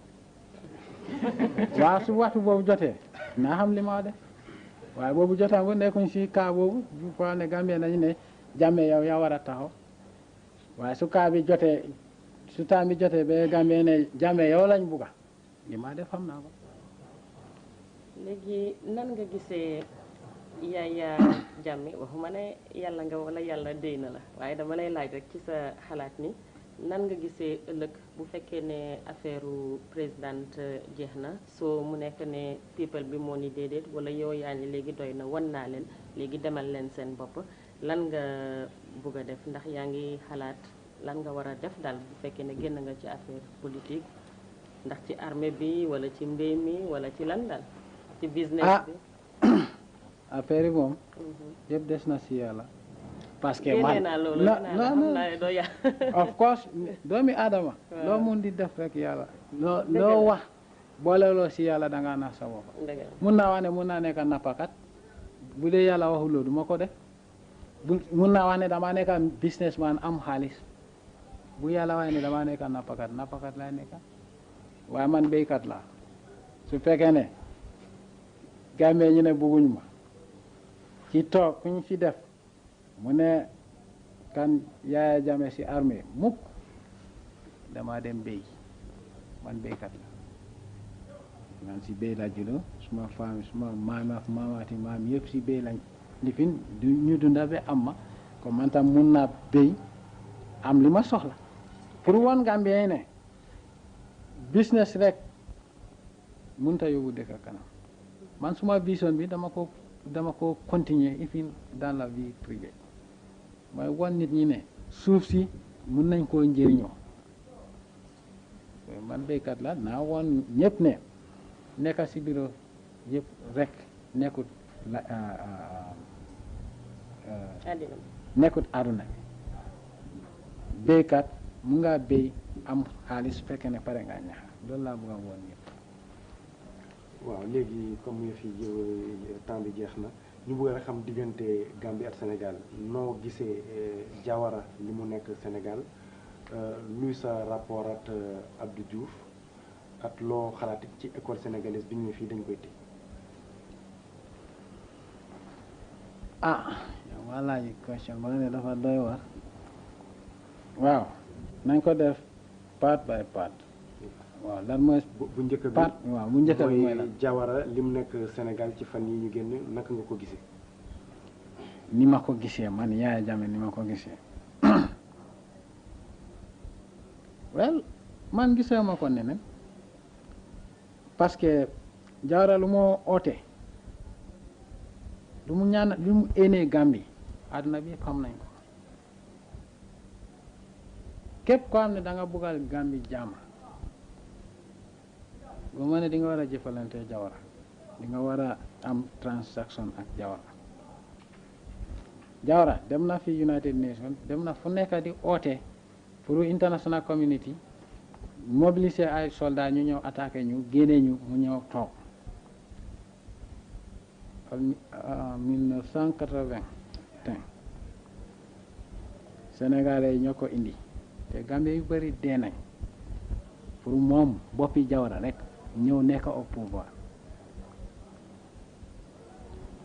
ñun génne nañ ko dafa bëgg a Gambien deeyaat pour moom mu dellusiwaat te su toogee lu moo def mooy or nit ñi sàcca seen xaalis sàcca alali réew mi yëpp dem di ko def bitim réew moom loolu la bëggal Gambie ba moom jaral na ñu rey Gambie yëpp parce que ku fee dugga si ne da ngaa indi Jawara da ngaa dee ba sa dëkka sax dinañ dee su fekkee ne Jawara lu moo wax lu moo manifester nëbbu ko ñëpp xam nañ ko su waree ñëw di toog suufu Sénégal ba pare ñu def complot pour fi ñu def fi manifestation su ko defee mu mun a ñëw Jawara am na lu mu yaakaar loolu tax mu ñëw Sénégal su fekkoon ne amut fu mu sukkandiku duñ war a def plan fii pour ñu def démonstration bi foog ne loolu moo ko war a indi ba pare moom mu jógee Angleterre ñëw toog Sénégal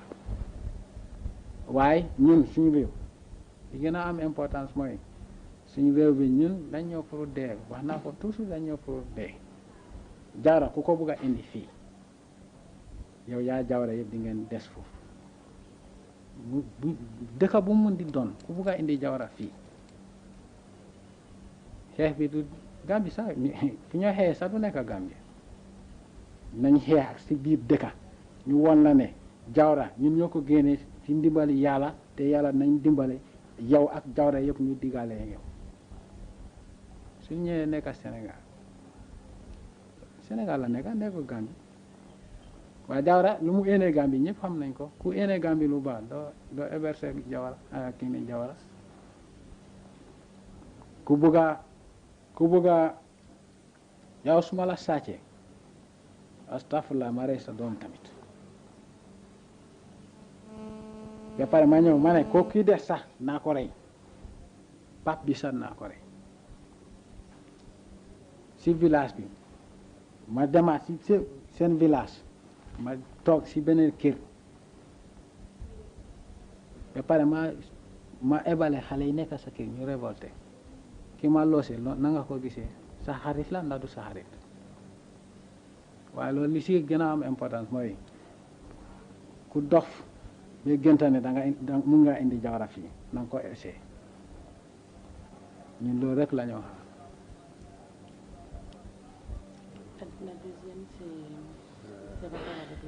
waaw sa diggante Abdou Diouf naka la mel.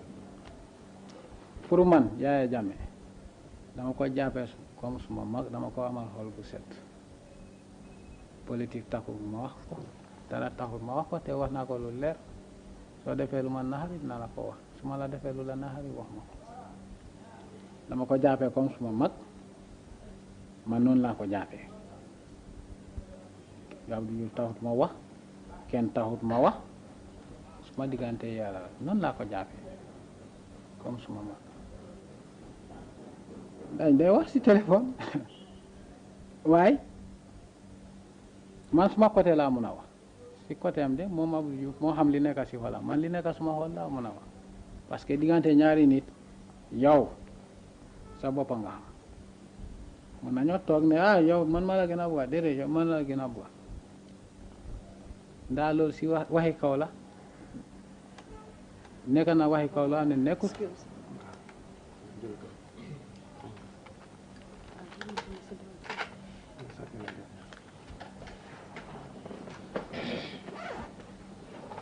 waaw boobu moo daal dimanche biy jëkk ci weer bi incha allah. so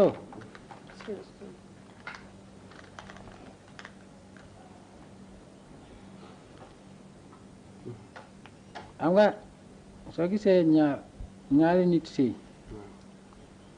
soo sëy bi su naree ne ñoom ñaari dañu fonkante dañu buggante waaye su fekkee ne kenn moo nopp keneen ki nopp ko xam nga sëy bi du mun a ne waaw loolu moo nekk diggante nit ak nit mun ngaa bugga nit buggul la wax ma ne Abdou Diouf buggul ma de waaye man lu set laa ko amal suma xol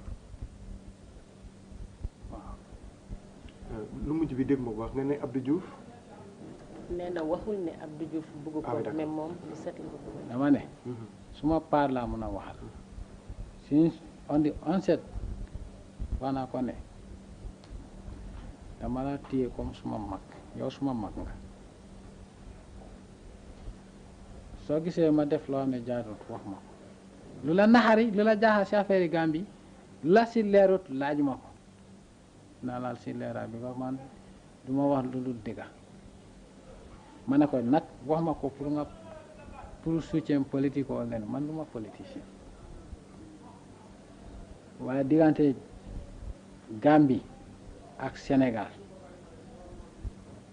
diggante bi fa nekk nit defu ko yàlla ko def Senghor defu ko Jawara defu ko français defuñ ko anglais ak français dañ ko bëggoon a yaaxa waaye mënuñ ko yaaxa parce que loolu yàlla moo ko def man Yaya Jammeh Abdou Diouf mënuñ ko yàq mënuñ ko defar waaye li gën a am importance mooy ku nekk sa waxtu lan nga def pour diggante bi gën a rata xam nga ñaata yoon laa ñëw Sénégal mos ngeen ma interview côté président man la teg ngeen ko ndax tegu ko loolu xaw ma si waaye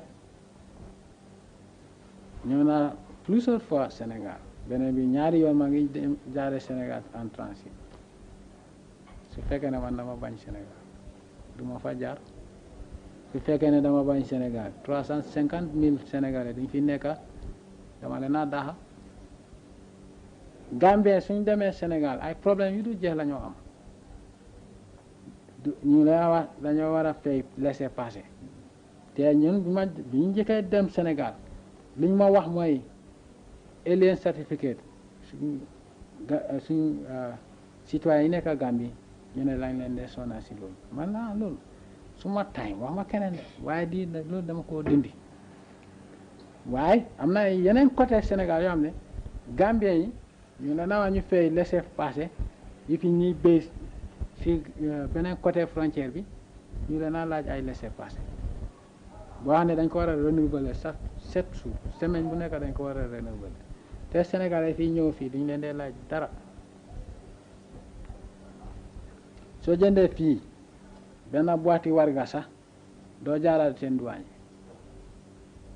waaye ñun ñu ngay jënd luñ soxla dañoo dem jëndi Sénégal su fekkee ne man dama bañ Sénégal projet yi nga gis nii compagnie yi am contrat yi yëpp sénégalais xam nga CSI xam nga Père Koudiaba Tepa sénégalais ñu ngi liggéey fii ñoo contribué si sénégalais économie xam ngeen ko suñ projet yi ñu ñoo liggéey fii li moo njëriñ Sénégal xam ngeen ko su fekkee ne dama leen bañ nekkul ne compagnie yooyu rek am du ma leen jox parce que il y a multi-million dollar contrat nekkul ne tubaab boo oo Angleterre ne ko multi-million dollar contrat baa ngi dafa daw si waaye dañ ne su fekkee ne Gambien yi amuñ capacité suñ mbokki sénégalais ñi am capacité ak Gambien ñu bokka liggéey ko ñu njëriñoo ko affaire yi bu mu génn a sous-région waaye suñu jënd Sénégal bu ñëw fii vacances sax nga jënd benn pati sukur sax nga ne da nga ko yóbbu ñu nangu ko ñun lan lañ leen def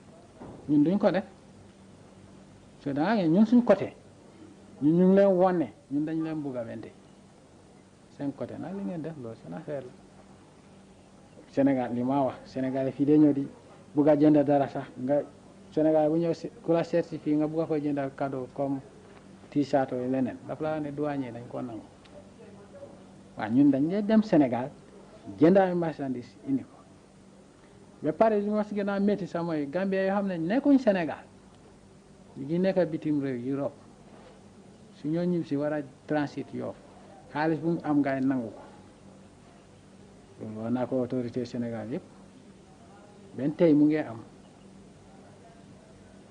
ñun loolu duñ ko def Sénégalais fi nekk ñu harcelé wuñ kenn li ñoo def nag Gambie yi nekk si biir Sénégal ñun ñu feeku parce que ñun dañ gëm si yàlla dañ gëm si lu jub nit su la defaree lu bon war loo koo feye lu bon feye ko lu baax mu des moom ak yàlla nga seet yàlla lu moom waaye problème yi yëpp si côté Sénégal la nekkaan du suñu côté ne nga wax nga Abdou Diouf ne su amee lu naqari ci fii na la ko wax yooyu itam soo fa gisee lu naqari di nga ko wax ndax yii la naqari wax nga ko ak ba nga ko waxee nan la man lu ma gis lu ma naqari dama ko wax ma ne ko lii ak lii mu ne dina ko réglé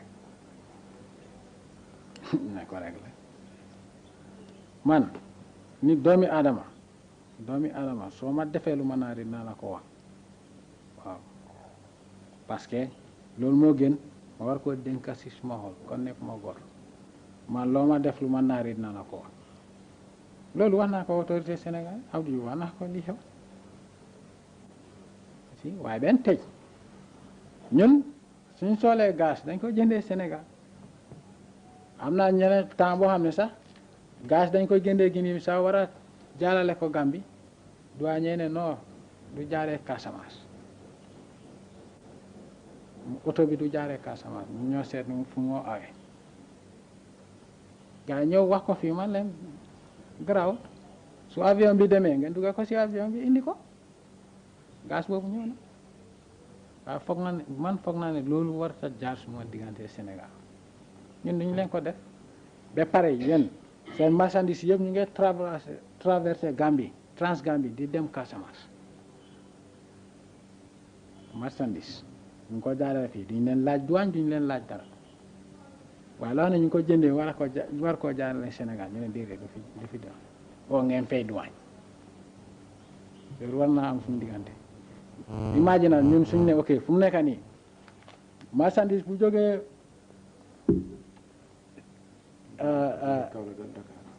Kaolack di dem Ziguinchor soo leen jaarale Gambie da ngeen a fay douane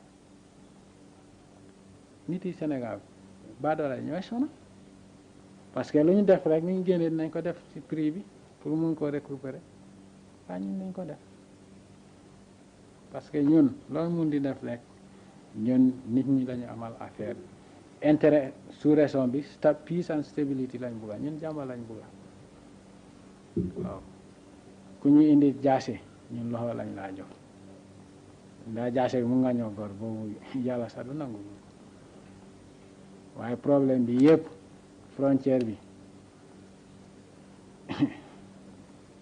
frontière bi mu ngi tëj yoo xam nga loolu transit trade amut depuis bu ñu ñëwee wax nañ loolu ñun tëjuñ ko yéen a ko tëj côté Sénégal waaye loolu taxul ñu meree Sénégal taxul ñu meree kenn suñu loolu dafa affecté suñu économie waaye ñu ngi contribuer to Sénégalais économique parce que compagnie yi ñooy employé ñu ngi leen a fay si dollar mu ngi contribuer si économie Sénégal au lieu suñu économie ñu ngi ko bëgg a yaaxa mënuñ ko yaaxa parce que yàlla ko def waaye ñun ñu ngi dimbale Sénégal parce que ñu ngi benn la. bu mujj bi mooy affaire école sénégalaise bi ñu tëj fii na nga ko gisee.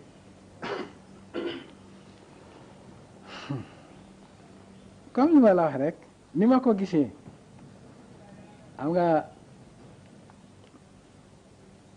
école bi école sénégalaise bi nekk ak Gambie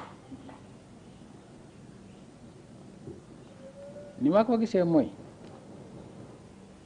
balaa ñu ko doon tëj su fekkee ne ba xam nga ban problème moo tax ñu tëj ko parce que su fekkee ne ñu ngi war a tëj école bi te buñ ko ubbi dañ ko agri ak autorité gambien suñ ko tëj ñu wax ñu ne suñu école bi dañ ko bëgg a tëj na lañ ko gisee waaye dañ jóg rek ñu ne dañoo tëj école bi ba pare contacté ñu wax ñu dara loolu goo ma ne nit ku la amal xol bu set na la def loolu noonu laa ko gisee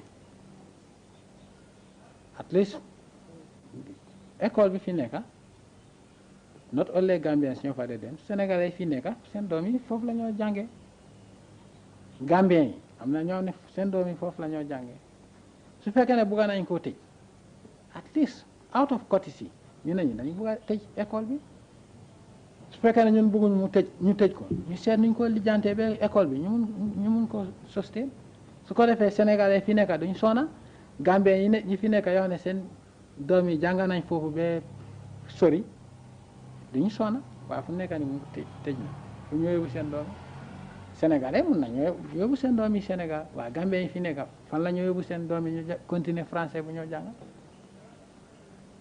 noonu laa ko gisee. ñu ngi lay gërëm di la sant. jërëjëf. soo nga wax mbokk jigéen yi. ku ñuul nga xam ne yàlla la fa def. man ku xees yaa ngi am la jëkkër waaw yaa ngi ñuul am jëkkër soo lay xeesale non xëy na man xeesal du suma bëgg-bëgg ku nekk ak sa bëgg-bëgg rek. waaye yaa ngi ñuul am jëkkër jeex na. thank you. thank you. jërëjëf waay merci beaucoup. ok président daal ni ma ko waxee. bii mooy bu njëkk bi. di nga gis ni ñu ko liggéeyee. te comme ni nga ko waxee sa diggante Abdou Diouf ñun duñu Abdou Diouf waaye li ñu bëgg mooy ñu commencé di liggéey. soo déggee lu kiiwut suñu ko njóogu ba ci ambassadeur waxee. lekkee wax dinañ ko def. ñu ngi lay gërëm dëgg-dëgg ñu ngi lay gërëm. lii daal yëg nañ li ngeen defal yëg nañ ko. soo leen paree ngeen laajte seen mbokki sénégalais yi nekk.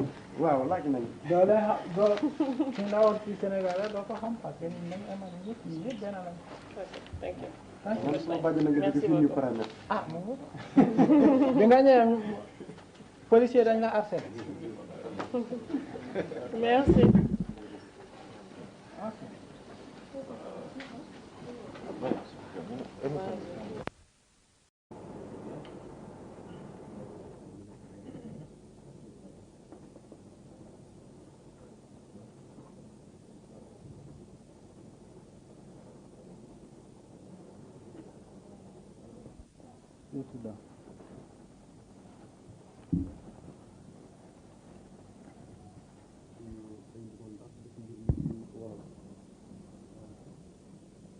émission bi dañ koy def pour suñu rajo bi ñu ci defal ak dañ koy use aussi ci ministère yi parce que dañ am ministère ko bu ci quotidien ak donc rajo bi ñu ci defal so li ñu def ni bëgg nañ ko def pour rajo bi ak pour ministère bi émission bi nag boo xam ne weer wu nekk benn lañ ko ci def mooy waxaat benn président wala benn personnalité bu mag a mag liñ ko jubloo nag mooy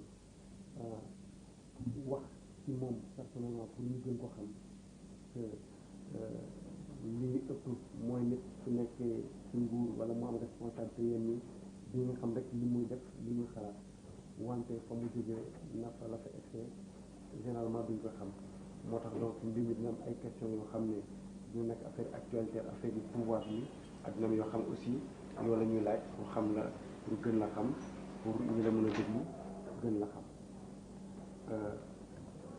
ñu ngi bëgg a donc commencer mbir mi ci affaire yi actualité liñ ci laajte bu njëkk bi mooy ne ci fan yi ñu génn NDI mooy institut américain boobu jële nga fi ci leen fi toogaloon ñu bëggoon a xam lu waraloon mbir mi. waaw NDI sax nekk na nit ñoo xam ne man maa leen oo ñu ñëw fii NDI laa wax ñu ñëw fii dimbale ñu ci programme yi transition bi nga xam ne governance part of it mooy affaire yi constitution bi affaire yi élection yi ñoom ak civic education ñoom seen rôle mooy woon pour mu ngi gën a wéeru ci affaire yi civic education bi dañ d'accordoon ak Carter Center pour ñu dimbale ñu ci civic education bi provide equipment material ak logistic support soo defee ñu dimbale Gambian civic educationist ñu liggéey programme si ñu dimbale leen ay équipement comme computer typewriters ñu liggéey together pour mun a sensitize nit ñi waaye rôle NDI boobu moom mooy logistic support rek la woon waaye ñu dimbale pour ñu liggéey programme si matériel yi ñu am educational matériel ñu jox ko lifin Gambian civic education panel bi waaye danga gis ne daal jigéen bi dafa ñëw fii ñun ñoo lay invité te dañu war a liggéey ak ñun waaye au lieu mu def laa xam ne loolu moo tax mu ñëw fii muy dem di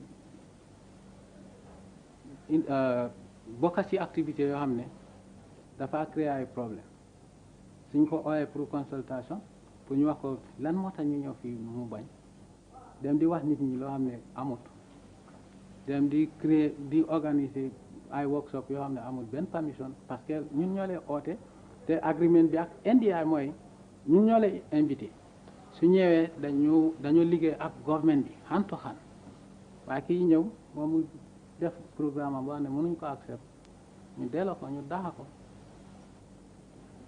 léegi nag li ngeen bëggoon ñoom ñu defal leen ko fi mu nekkoon kan moo leen nar a taxawu ci dimbali leen ci wàllu boobu. waaw kooku dafa ñëw moom mooy field director bi waaye dafa ñëw ak team yi NDI so moom su demee loolu mënul ne NDI dem nañ NDI ñoom ñu ngi fi te ñu ngi liggéey ak ñun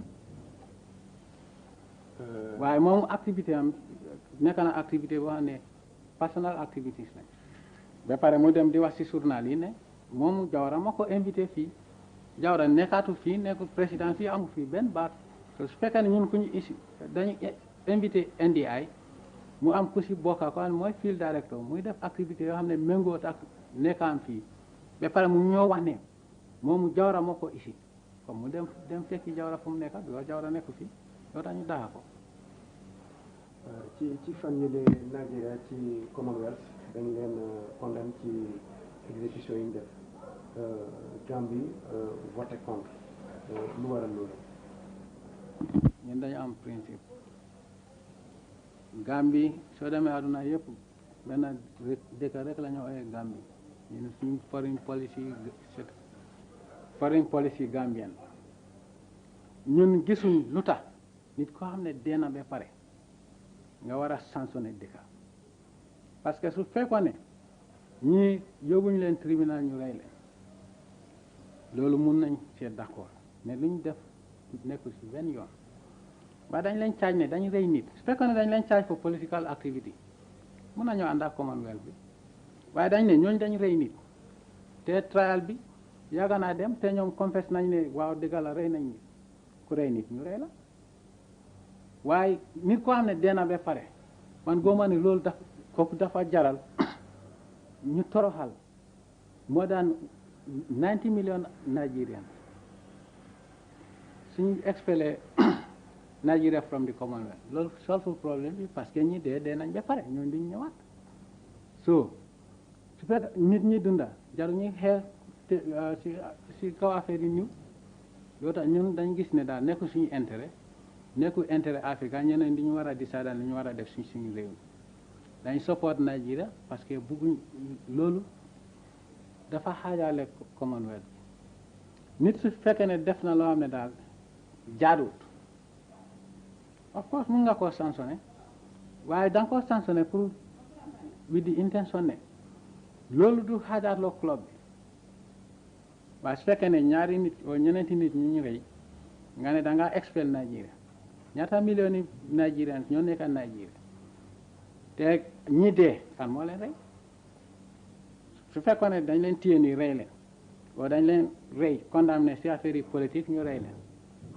mun na am duñ si d'accord waaye ñu ne dañ rey nit loolu lañ leen tuuma ñu ne seen loi Nigeria waxuñ loi Commonwealth de dañ leen loi Nigeria daf leen téye te mu ne moo leen condamné ne dañ leen war a rey ñu rey leen loolu internal policy Nigeria loolu problème yi Nigeria ni waruñ ñoo use Commonwealth pour war a sanctionner loo xam ne li nga doxa si biir sa dëkka si loo xam ne dafa méngoo sa loi dëkka bi parce que loolu la ñu use UN pour sanctionner dëkka yi loolu feew soo ñun suñ foreign policy mu ne loo xam ne dafa indi xaajaloo waruñ see support waruñ koo support te loolu tax support nañ mel na ni aussi sa diggante ak journaliste yi daal neexut noonu parce que léeg-léeg daal nga wax ci ñoom mel na daal kontaanoon trop ci ñoom loolu leen di reproché ak lan nga foog ne lañ mën a def pour diggante boobu gën a neex. man suma diggante journaliste yi ak suma diggante bépp doomi adama su neexee yaa ko def su naxaree yaa ko def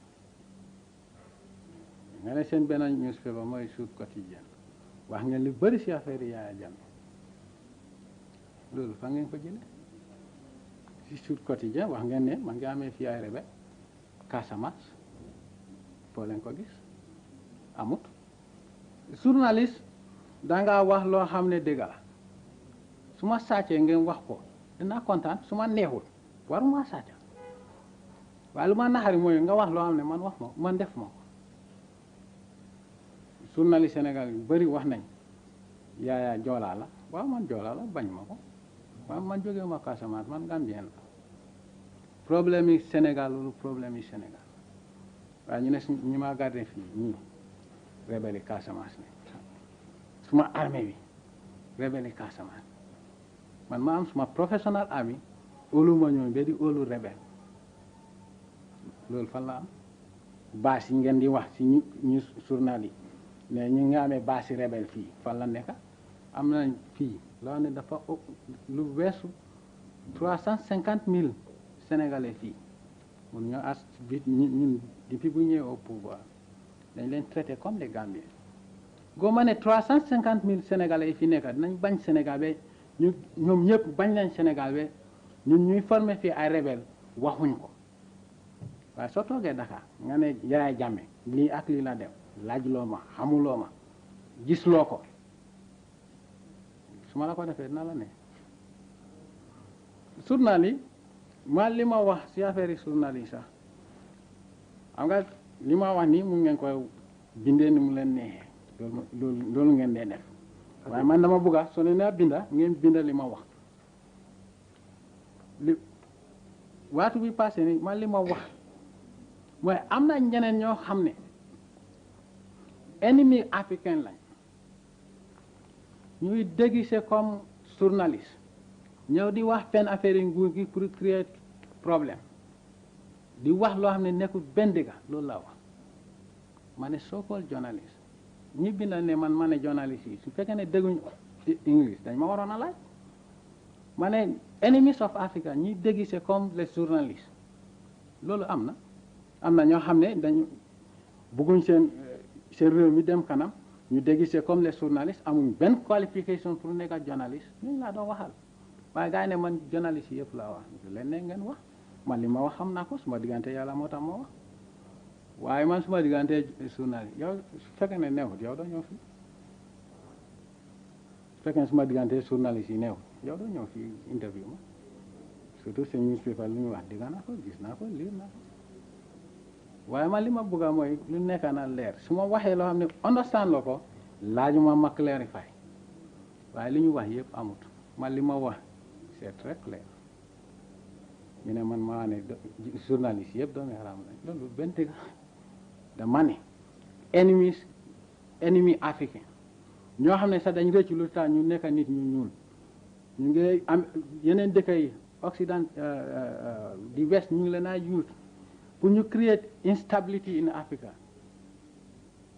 ñu déguisé comme les journalistes ñooñu nekkuñ doomi africain ñu baax loolu la wax te doomi africain bu baax doo ñaanal sa dëkka musiba loolu la ko wax loolu la waxtee naa continuer di ko wax waaw mënuma tontul journaliste yi nekk journal yi nekk Sénégal yëpp wante mën naa wax ak suñu bopp ñi nga wax yu bari ñun Sud Quotidien du lañ wax Sud Quotidien bi ñu fi wax ci affaire yi mooy affaire yi préfet boobu teewoon boori kii mu am ñu laaj ay sénégalais yu nekk fii ñu wax ñu bañ ñu waxalee itam xam nga la ñu def ñu dem ci ambassadeur Gambie ne ko nee na ñu lii lu ci sa xalaat mu ne du dëgg tey du dëgg tey ñu bind na ñun kat waxoon nañ ñu lii bind ne ambassadeur bi ne ñu du dëgg ñun noonu la ñuy defee muy benn ñaareel bi biñ fi mujjee bind mooy bi ñu toogee Sénégal ci fan yële bi Jawara déglu see ñu dégg ne ah Gambie kat nit ñaa ngi toog di xaar Jawara ñëw ñu yónnee fi nit mu ñëw toog demal boppam marché demal boppam ci kër yi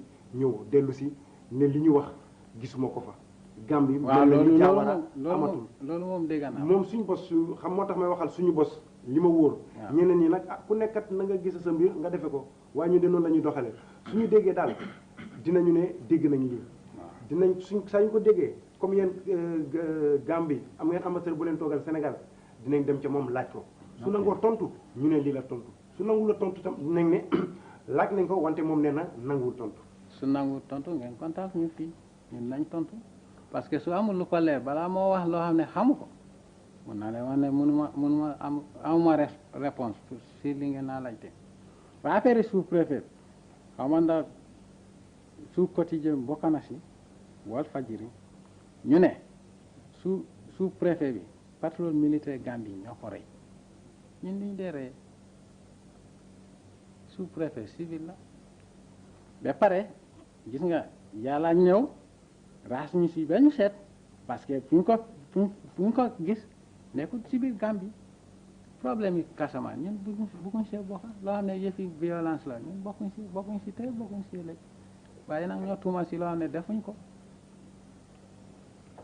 waaw bu mujj bi may wax daal ci mbiri diggante ñun li ñu concerné ñun suñ groupe bi ak kii bi waaw xëy na dinañ mos a juum wante li ñu bëgg daal mooy ne luñ ca dégg suñ ko gëmee dinañ leen laaj waaw suñ ci amee tontu muy noonu suñ ci amul tontu muy noonu xëy na itam xam nga mun na waaw xëy na itam nit mun na juum li ñu bëgg mooy itam su fekkee ne dañ juum ci dara bés bu ngeen ñu bindee wala ngeen fon ñu ne leen lii ngeen wax amut su boobaa dinañ ne ñun kat ne waxoon lii wante waa Gambie nee nañ lii loolu moom mun nañ leen ko assurer muy suñu newspaper muy suñu rajo.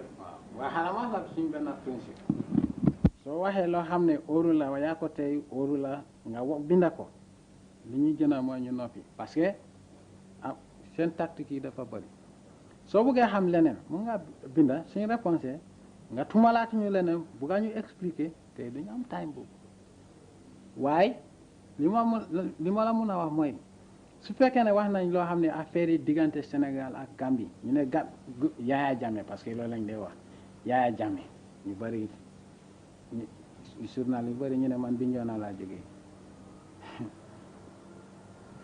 lu bëri lañ wax waaye balaa ngeen koo binda ñëw leen ngeen laajte jarul ngeen laaj ma sax waaye soo leen laajee Gambien nañ leen wàllu set soo leen mënta wax soo leen mënta wax ak Gambien wax leen ak Sénégalais si fi nekk parce que 350,000 Sénégalais fi nekk ñoom yëpp duñu mën a bañ Sénégal na am ñoo xam ne nationaliste dañ te most of them are nationaliste nañ leen wax ni loo xam ne dëgg la parce que loo xam ne muy dëgg liñ gis loolu lañ leen a wax parce que loolu moo baax pour ñaari état yi su fekkee ne man am naa fi base rebelle wax nañ ko su ma neexut naa génnee base rebelle bi te su fekkee ne am naa base rebelle fii ku ma laaj na la wax ne am naa base rebelle fii te na la wax li tax ma am fii waaye defuma ko xaw ma si tous réfugié camp ñu wax ne loolu base rebelle réfugié camp boobu sax ñun duluñ ko si highway bi la nekk xam nga luy highway UNHCR ñoo ko tabax ak Red Croix Rouge ñun xamuñ si dara suñ defuñ si benn bu tuuti réfugié foofu lañ leen nekka livin campé ñu ne boobu base rebelle xëy naa ñoom ñi ko wax sax rebelle la ñoom ñoo xam ñan ñooy rebelle ñun xamuñ ñan ñooy rebelle mais loolu leen déggal si suñu affaire li ñu gën a mooy soo leen ñu laajut nga ñëw laaj sénégalais fii nekka ñoom nañ leen wax dëgg.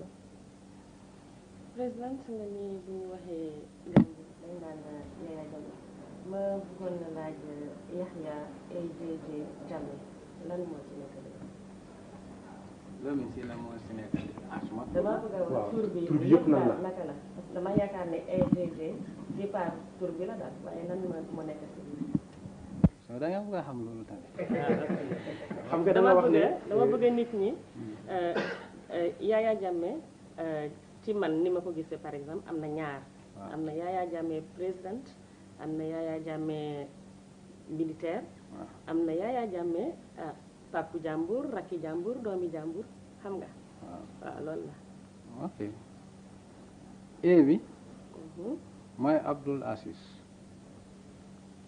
jee bi xam nga ñaar ñoo fa nekk Jemus beneen jee bi Junkun Jammeh moom xam nga ne Jammeh waaw ndax so Yahya Abdul Aziz Jemus Junkun Jammeh Yahya Abdul Aziz Jemus Junkun Jammeh waaw yow ndax mën nga fàttali auditeur Sud FM suñu rajo bi ci ñaata at nga toll fii man maa ngi am 30 ans waaw sànq yaa ngi wax nee nañu Yaya Jammeh Joola la mais vidéo ma Casamance ndax mën nga ñu wax exactement ci ban xeet nga bokk ak luy sa cosaan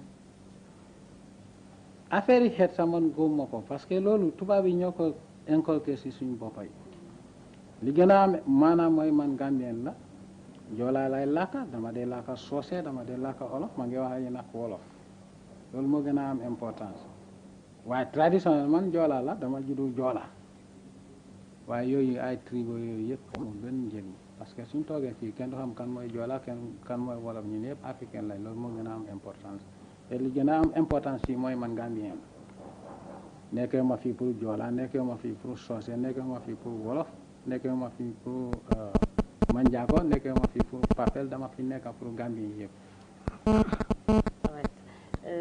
ñu ne ci liñ wax. ñu ne waaw ci liñ wax ci li ñu jot for dégg ci làmmiñu nit ñi ñu ne daal am na lu la yàlla may ci wàllu xam-xam ndax loolu nekk na wala nekkul ndax mën nga si wax dara.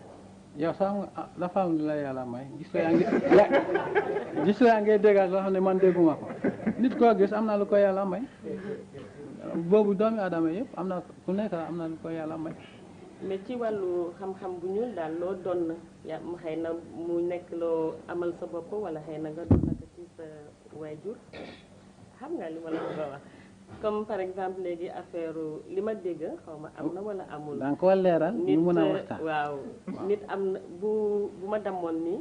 waaw mun nga ma laal am noo ñaan yàlla def yax bi dellu wala leneen façon xam-xam yooyu laa wax. ah waay façon xam-xam boobu nga laajte. wala beneen boo ci am rek. ah waaw loolu soo demee hôpital sax loolu du xam-xam parce que soo demee hôpital sax am na ñoo xam ne ku yaxam dama ñu ngi la ko delloo waaw loolu mun naa ko. waaw ma ne ndax am nga ay mag wala ay rakk ay doom baay ndax yaa ngi gisee ak ñoom ndax yaa ngi déggante ak ñoom ndax ngeen di jëflante. waaw am na ay rakk am na ay mag ay doom yu baay maa ngi déggante ñoom ñu ngi jëflante parce que ñu yëpp benn famille la. ñu ngi fii si Gambia ci Kenya. waaw ñoom ñëpp ñu ngi Gambie. ndax denc nga soxna ak ndax am nga ay doom. ah Sénégal yëpp comme que journaliste yëpp xam nañ ne am naa jabar am naa jabar am naa jabar. am nga jabar waaw. léegi ndax am nga doom. non awma doom. amaguloo doom. bu fekkee woon ne da ngay ñaan yàlla ñaata doom nga bëgg a am. lu ma yàlla may rek baax na parce que yàlla mooy joxe doom. man du ma mën a wax ne nangam la yàlla moo xam ñaata doom la ma jox ak li tax so man suma yëpp dama ko wéer ci kaw yàlla. so kon affaire planifié daal yow bokkuloo ci. man du ma tubaab idéologie tubaab man du ma ko jël. family planning ñun balaa tubaab yi ñoo fii cosaan africain am na family planning mooy lan ñëpp xam nañ ne. sa jabar suy nampa da nga ko war a bàyyi ñaari at su tubaab yi ñëwee di ñu wax loo xam ne ñun ñoo leen si njëkkee man war ma koo déglu waaye ndaa ñaari doom la am o ñeneenti doom la am no plan sa famille nomba bi yàlla wax ne su yàlla wax ne di nga am téeméeri doom mu neex la naari la di nga am téeméeri doom su fekkee ne sax bëgg nga famille plan loolu lañu wax man sëriñ la man ne muslim la li Quran bi wax loolu la góom lu ma yàlla jox loolu laa jël parce que yàlla moo ma koo jox te moom moo xam ne tam moo ma koo jox. li nga ni donc affaire planning boolewuloo ko ci say mbir ci li nga nekk muslim moo tax waaye ndax Yaya Jammeh président war na jàpp ne muslim la su fekkee ne république bi la taxawal ndax dëkk bi du ay muslim ñoo ko nekk yëpp am na yeneen xeet yoo xam ne xëy na du muslim te xëy na ñoom seen gis-gis mën na leen may loolu. man maa ngi wax comme man Yaya Jammeh ñeneen ñi si des ku nekk da nga xam lan nga gom ak li nga bugga si àdduna affaire yi famille loolu c'est une affaire privée loolu des na sa diggante sa jabar ak yàlla yéen a xam lan ngeen bugga man ne si suma famille Yaya Jammeh loolu laa wax nekkut ne loolu suma idéologie dama koy imposer si nit ñi li loo xam ne loolu moo nekk seen intérêt des na si ñoom ama pouvoir boobu pour wax ne waaw parce que man lii laa gom yéen yëpp lii nga war a gom déedéet. kon affaire bu xeesal bi nag yow xam nga góor nga doo xeesal waaye jigéen ñi nga xam ne xeesal bi moom moo leen neex kon lu tax nga tere leen ko. du nga ne xeesal. wala leeral ni ko sénégalais di waxee. muy leeral muy xeesal da saagala si ñun africain yow yàlla daf la defar mu def la africain si africain yi am nañu ñuul am nañu xees. su fekkee ne yow da nga xeesal da nga weddi yàlla daf la defal nga ñuul yow nga ne bëgguloo loolu da nga weddi waxi yàlla te jullit du ko war a def ku fonka Afrique waru ko def parce que yaa ngi gis tubaab yi soo demee léegi si place bi yaa ngi fekka tubaab yaa ngi diw yi tànga te da si naaj bi pour seen teen bi lakk because ñu ne black is beautiful waaye yow nga bëgg a nekk tubaab doo nekk tubaab ba pare xaalis bi nga war a jox sa doom yi ñu lekka ñu jànga ñu jënd si yére lu leen a njëriñ ëllëg yow nga ko jël nga ne couleur bi la yàlla jox bugguloo ko nga génne ko ñun loolu duñ ko accept ba pare soo xeesalee yéen xam nga jigéen ngeen ku xeesal xam nga nu moo mel si mbiri mboolo feebar yi si nekk yëpp xam ngeen ko lu tax au lieu nga jël xaalis bi nga dugal ko si leneen nga ne déedéet nga xool sa boppa nga ne man bugguma nekk nit ku ñuul nga xeesal ndax xeesal moo tax nga nekk nit tubaab doo xeesal ba nekk tubaab waaye si buggee nekk tubaab yow yaa seetee rek waaye li si gën a am important mooy suñ aada lu ñu doon dañ ko war a fonka ñi si seen benn ñi si seen Sénégal war na ko mu ne li nga doon soo ko bañee mu fekka nga yow yaa si gën a ñaaw soo nekkee Afrique loo ko bañee economic waste la it is an sagala si africain yi suñ tradition bi islam bi même chrétien yi sax li la yàlla defar da nga ko war a accepter su la yàlla defaree mu ne da ngaa ñuul nga ñaaw nga ne da ngaa xeesa nga gën a rafet doo gën a rafet parce que face bi yëpp di séem la waaye li gën a am importance mooy ñun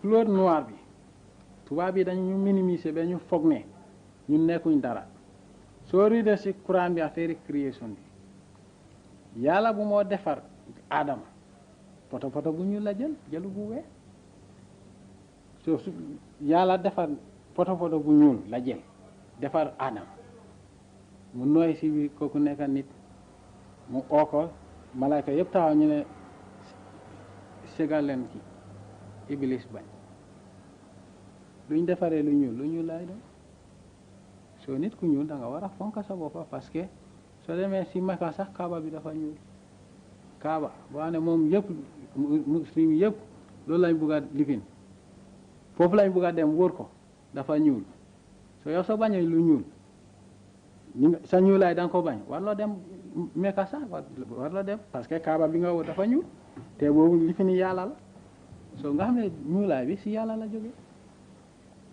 so naa waxuma président waaye Yaya Jammeh ci boppam moom narka la gisee jigéen dafa war a nekk koo xam ne dafay noppi rek toog wala jigéen mun na développe boppam mun na xalaatal boppam mun na demal boppam man ni ma gisee jigéen mooy jigéen nit la comme góor gi jigéen ci société dafa am importance trop parce que loo xam ne lu baax la muy doom bu baax muy nit ku baax muy président muy lu mun di nekka suy ñëw si àdduna si yàlla daf ko jaarale si jigéen kon jigéen dañ leen war a fonka waaye yéen jigéen yi da ngeen war a fonka seen bopp yow sa melokaan su baaxut doo mun a am famille bu baax soo amul famille bu baax yaa ngi créer ay problème pour société bi jigéen yi da ngeen war a xam seen rôle bu important ngeen am pour man Yaya Jammeh jigéen ak góor dañ em waaye am na nit njaay nit jóob nit da ngaa nekk nit ndaa yow jigéen nga ndaa góor nga loolu amul importance li am importance mooy yow sa melokaan bi sa qualité sa moral qualité ci société bi ndax nga sa comportement bi comme nag nga taxawee ci biir société bi as a human being as doomi aadama loolu moo gën a am importance lan nga buggal sa boppa lan nga buggal sa réew loolu moo gën a am importance jigéen muy góor bépp koo xam ne doomi aadama da nga war a fexe liggéey utal lu baax pour sa boppa pour defar loo xam ne dina la avancer loo defar loo xam ne foo taxaw ci société ci biir doomi aadama nañ la respecté muy góor muy jigéen waaye jigéen ñi nag yéen a gën a am importance parce que société bi yéen a foofu ci yéen lay jaar xale yi ñu ngi toog fii suma jabar mu ngi ci néeg bi ñeneen ñu ngi toog fii seen jabar ñu ngi ci kër gi ñoom ñoo xale yu ndaw yi ñoo fa nekk te xale yu ndaw yi yéen a leen a won lan mooy àdduna so seen melokaan su baaxut xale yi ngeen a indi melokaan bu bon rek la ñoo jël da nga gis ne loolu dafa créer problème pour société bi pour nation bi so jigéen yi da nga am importance trop. ginnaaw jigéen ñi importance boobu am nañ. loolu tax bëgguma ngeen xeesal.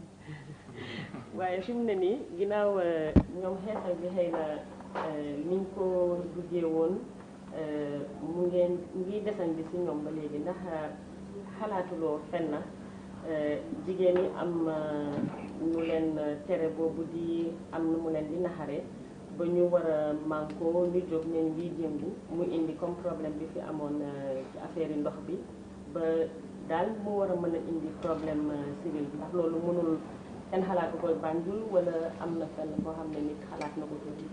benn jigéen xelam daju ko sax ñu ne la nga bàyyi la ne nekkuloo si yooni yàlla nga ne da nga révolté kooku benn Gambien jigéen xelam daju ko sax liñ lay wax dëgg lañ lay wax ku mu naxari nga bàyyi xeesal ku mu naxari nga ne mun loo bàyyi xeesal nga dem si yeneen dëkk yoo xam ne alaw nañ xeesal waaye ñun fii duñ ko toléré waaw waaye fii benn jigéen juróom-ñaari xelam sax daju pour mu war ne dafa révolté parce que dañ ko ne góomal li la yàlla defal nga góom loolu nga téye si loolu nga doon waaw.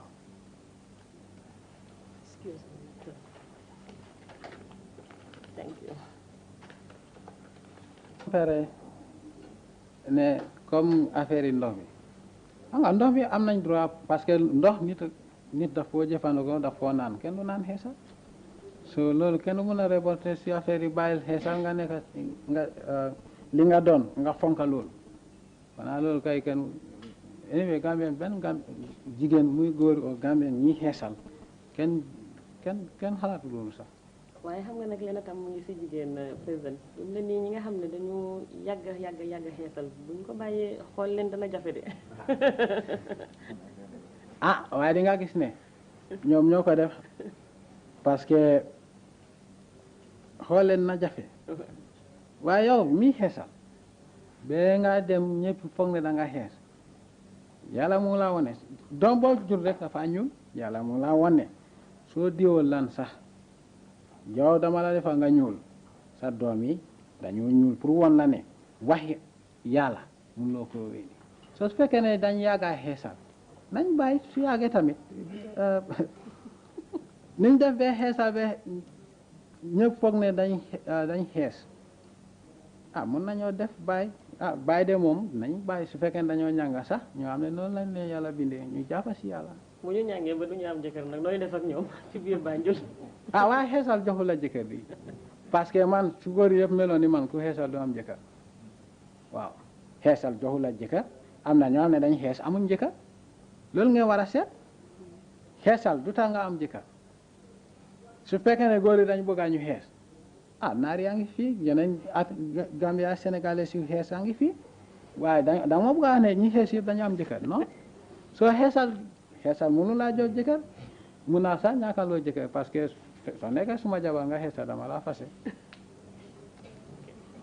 waaw ñu dellu si ci coup d'état bi pour rek ñu xam ci dëgg-dëgg lan moo taxoon rek ngeen def ko ca julaay at ma ñu génn ak xam aussi ndax mbir mi lu ngeen yàgg xalaat la ou bien daal ci loo xam ne ci ay fan yu néew ngeen ko préparé def ko. waaw da nga bëgg a xam lu tax ñu def ko si mois de juillet mooy lu tax ñu def ko si weeri julaay ndax lu tax ñu def coup d'état ngeen def ko. waaw lu tax ñu def ko lu tax ñu def ko Gambie yëpp fu mu nekk nii àdduna bi yëpp xam nañ ne gouvernement bi fi nekkoon nekkutoon gouvernement club yi sàcc la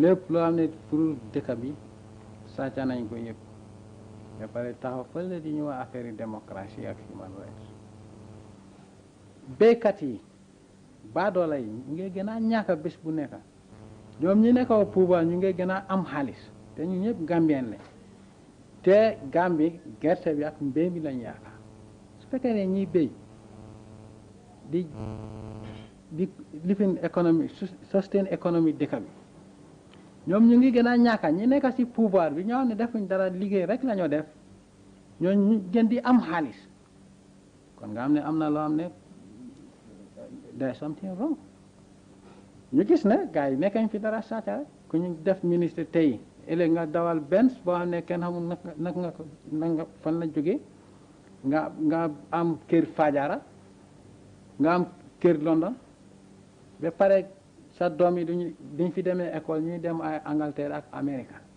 te Gambien yoo xam ne ñoom ñoo liggéey gerte gi boo xam ne boobu lañ jaay pour am luñ laa fee ñooñu ñu ngi ñàkk a lekka bu baax sax amuñ ko kon nga xam ne loolu mënuñ ko toléré fenn corruption bi fi nekkoon dafa ëppoon loxo dëkk ba ngi gën a dem mu ngi gën a delloo gannaaw parce que yéen affaire yi courant bi da ngeen de wax Banjul Gambie dafa lëndëm soo demee amuñ courant fukka juróom-ñetti at ñu ngi am problème yi courant benn tey gouvernement bi defu si dara waaye ñoom ñu ngi am ay générateur seen kër faale ñu affaire yi baadoolaay ceeb moom ñoom ceeb bi gën a baax la ñoo lekk baadoolaay la ñu ngi leen a jox ceeb boo xam ne picca sax su ko lekkee feebar xar su ko lekkee dee loolu mënuñ ko toléré fet parce que yow li ñu laa fay mooy taxe bu ñoo fay mooy lempo yi béykat yi lu ñoo béy sa dëkk bi jaay ko mu ñëw si government bi boobu moom lañ laa fay su fekkee ne yow da nga am xaalis be nga bàyyi dëkk bi di dem di suwe golf billet avion bi benn mun naa fayal juróom-ñaari xaleel seen school fees for 5 years nga jël loolu di dem di suwe golf dem loolu di dem ni pati nga am xaalis be da ngaa jënda Mercedes Benz di ko may sa jànxa loolu fan nga jëlee xaalis bi ba pare suñ la waxee ne su communauté bi ne lopitaan lañ bëgga ñu ne xaalis amut yoon bi baaxut dañ bëgga yoon nga ne xaalis amut école amut xaalis amut lopitaan amut xaalis amut loolu leen laaj xaalis amut mais ñu war a forcer nit ñi pour ñu jënda ndox loolu mënuñ koo toléré loolu tax ñu gis ne ñun soldat lañ ñun militaire lañ dañu waat ne dañoo dee pour suñ dëkk bi pour défendre suñ dëkk su fekkee nit attaqué nañu o loo xam ne lu bon mu ngi dox si dëkk bi ñun ñoo ko war a aar parce que civil yi dañ la war a protéger parce que loolu mooy suñu liggéey protéger dëkk melul ne da nga war a protéger gouvernement bi ñun dañu am suñu juuti Gambia National Army ne Gambia la ñoo défendre suñu ne Gambia nit masse bi ñoo tax ñu wax du gouvernement bi te man suma soldat yi dama leen de wax ne su fekkee ne ñu ngi nekk di yaax a génne parce que ñun dañu waat ne suñu dëkk bi la ñoo défendre du ay groupe yi sàccakat loolu tax ñu yàgga plan loolu yàgga nañ ko plan waaye xam nga lu nekk tant yàlla su jotut doo ko mën a def nekkoon naa fii ñu génne ma fii ñu ne man dama bëggoon a def coup d'état man ne waaye suma temps su jotee naa ko def Jawara xam na ko so nekkul laa ne dañ jóg nii rek plan ko lu yàggal lañoo dañ ko yàgga plan waaye time yi yàlla moom lañ doon xaar rek boobu jot ñu def ko ñi ko plan ci ñaata la ñu tolloon ndax bari woon ngeen ndax yéen ñeent ak juróom yi ñu gis rek la ak nan ngeen ko plané ba sécurité service yeeg intelligence bi yëguñu ko. waaw ni ñu ko plané moom du ma ko da nga ragal keneen amee ko ca xel. man ragaluma kenn ñi ma plané ñu ko def ñoom ñu ngi fa parce que bëccëg lañ ko def pour wan leen ne ragaluñ kenn dañ ñëw bëccëg coup d'état yëpp guddi lañ ko def waaye ñun ragaluñ dara dañu wan nit ñi ne dañ ñëw pour sacrifier dañ ñëw pour dee pour aar dëkk bi pour défendre dëkk bi loo tax ñu ñëw bëccëg ñun nekkuñ tapé soo man ragaluma kenn waaye ni ko nga ne ndaa ñun juróom yi rek ñoo ko def waaw ñun juróom yi ñoo ko def waaye planning bi ñun we were 10 yes initially ñun 10 la woon ñun naka fukka la woon ñun fukka 5 ñaar ne ñoom ñooy ay senior ay capitaine ay commandant ñu rocceeku ba pare boole ñu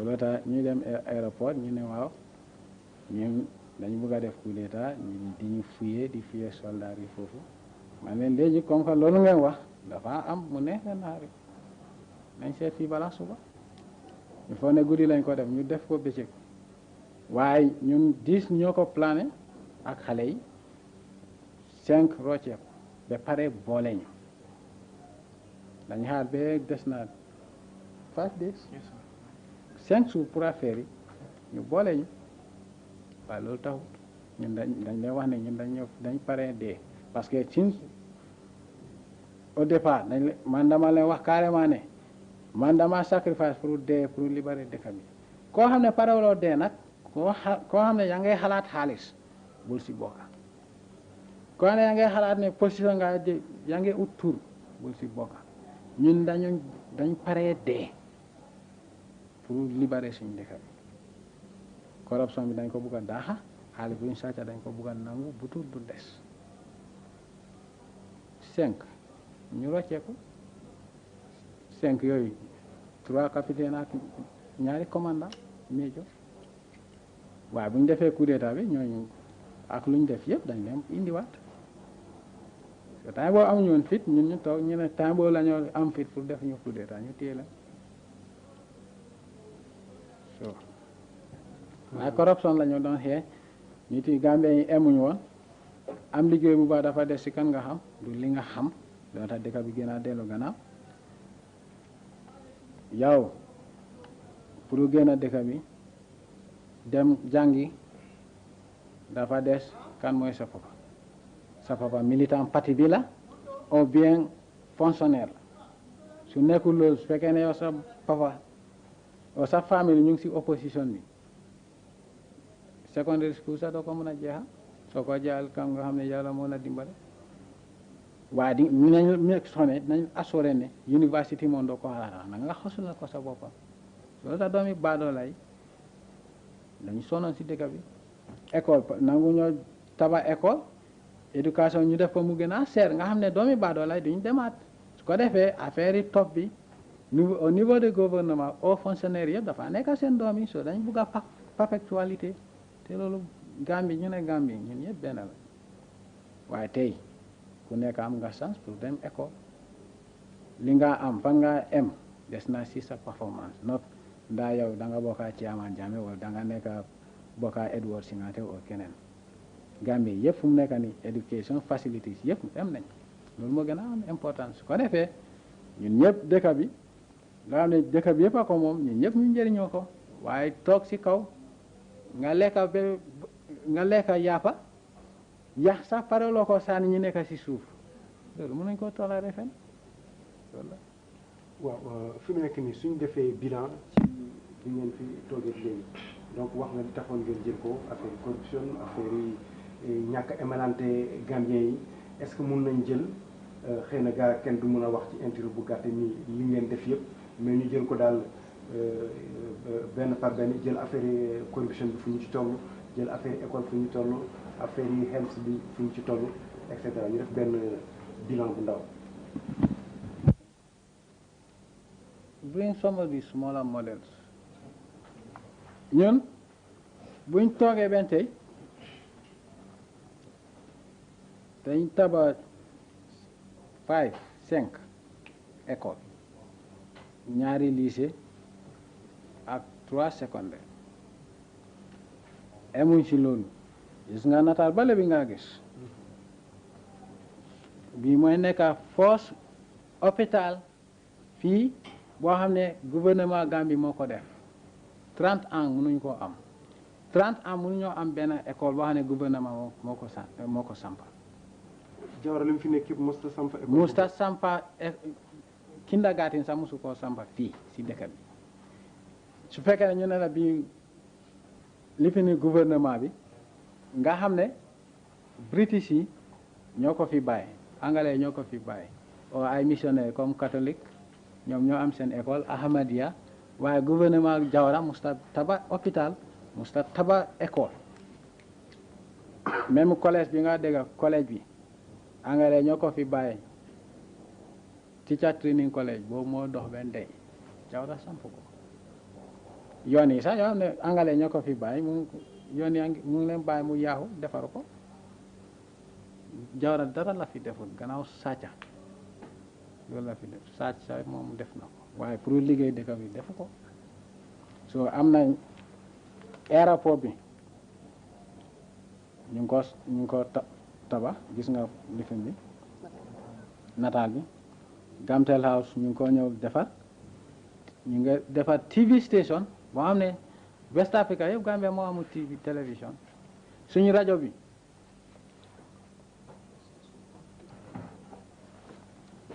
waaw bale mooy TV station télévision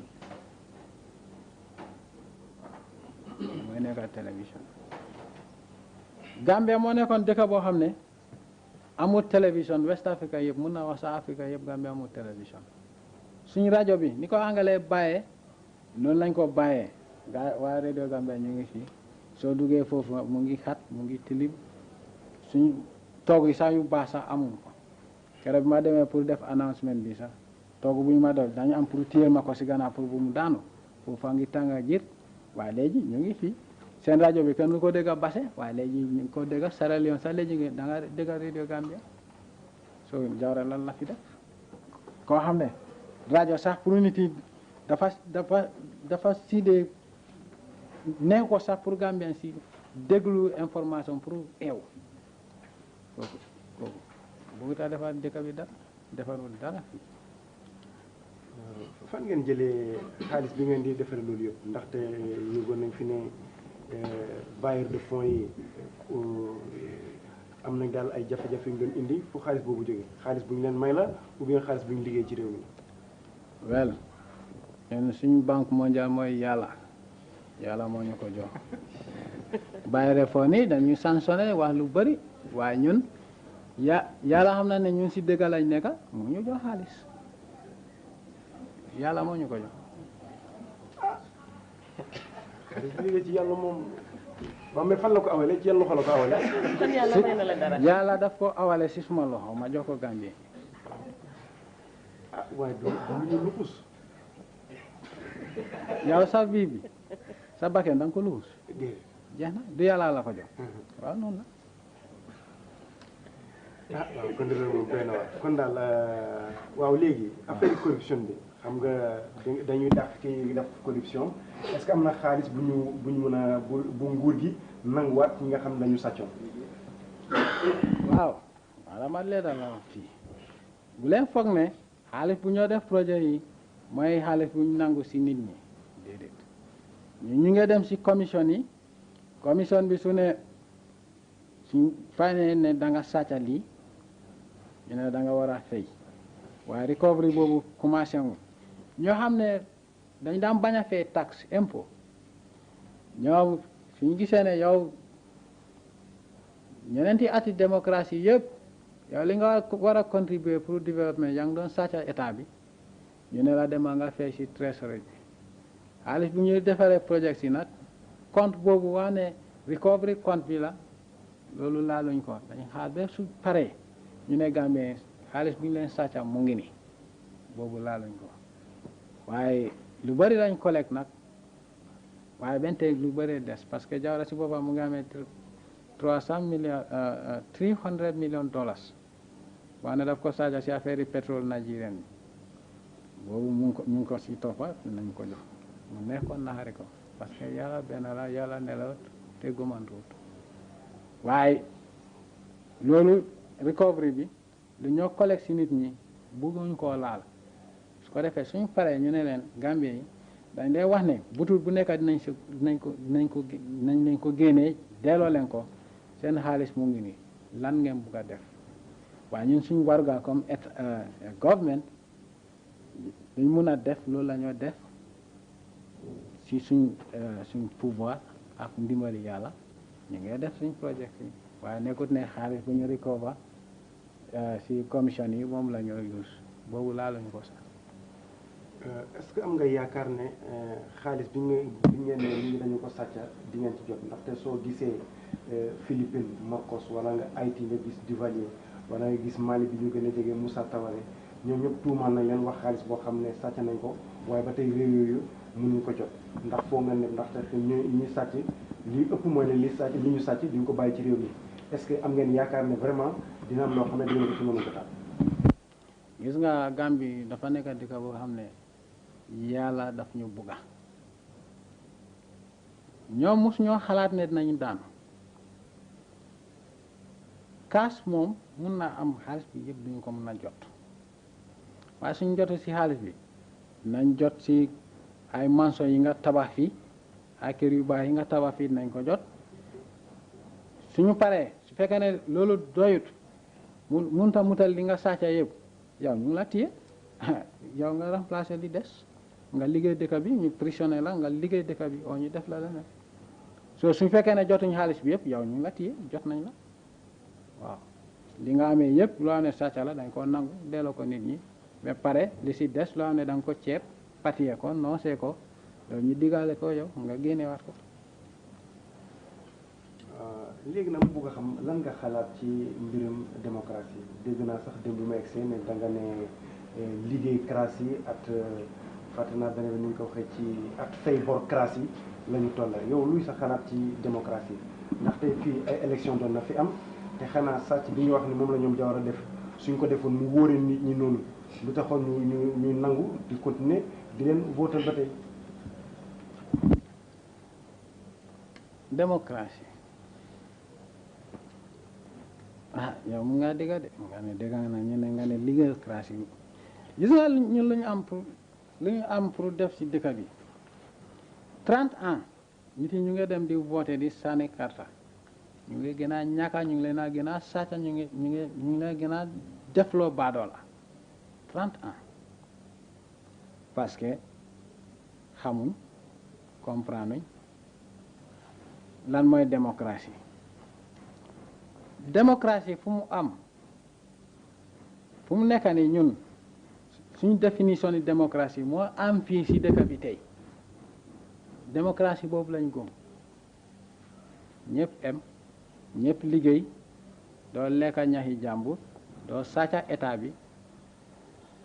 bi loo xam ne loolu mooy sa warugal pour réew mi nga def ko mooy li nit yi soxla nga def leen ko nga liggéey pour njëriñ ñi ñëpp loolu mooy démocratie waaye ñun ñu ngi ko woowee liggéeyocratie su fekkee ne pare looloo ñaxa ba pare nga bëgg a am xaalis pare pour dem kaso oo ñu rey la loolu la ñu am pour def fu mu nekk nii Gambien lu ñu ñeme ñawaat léegi temps ngi Jawara kenn ñeme ñu koo wax loolu mooy démocratie ñëpp dañu war a em ku nekk ni nga amee sa ale ñëpp xam ko état bi du toog di jël alali masse bi yëpp 30 nit ou 25 nit di ko njëriñoo ñu ne ñu ñooy état bi loolu du démocratie amul fenn dëkk boo xam ne dafa démocratique lépp loo def dafa war a leer li nga def nit yi war nañ ko xam te war nga ko taxaw nga compter ko mooy comptabilité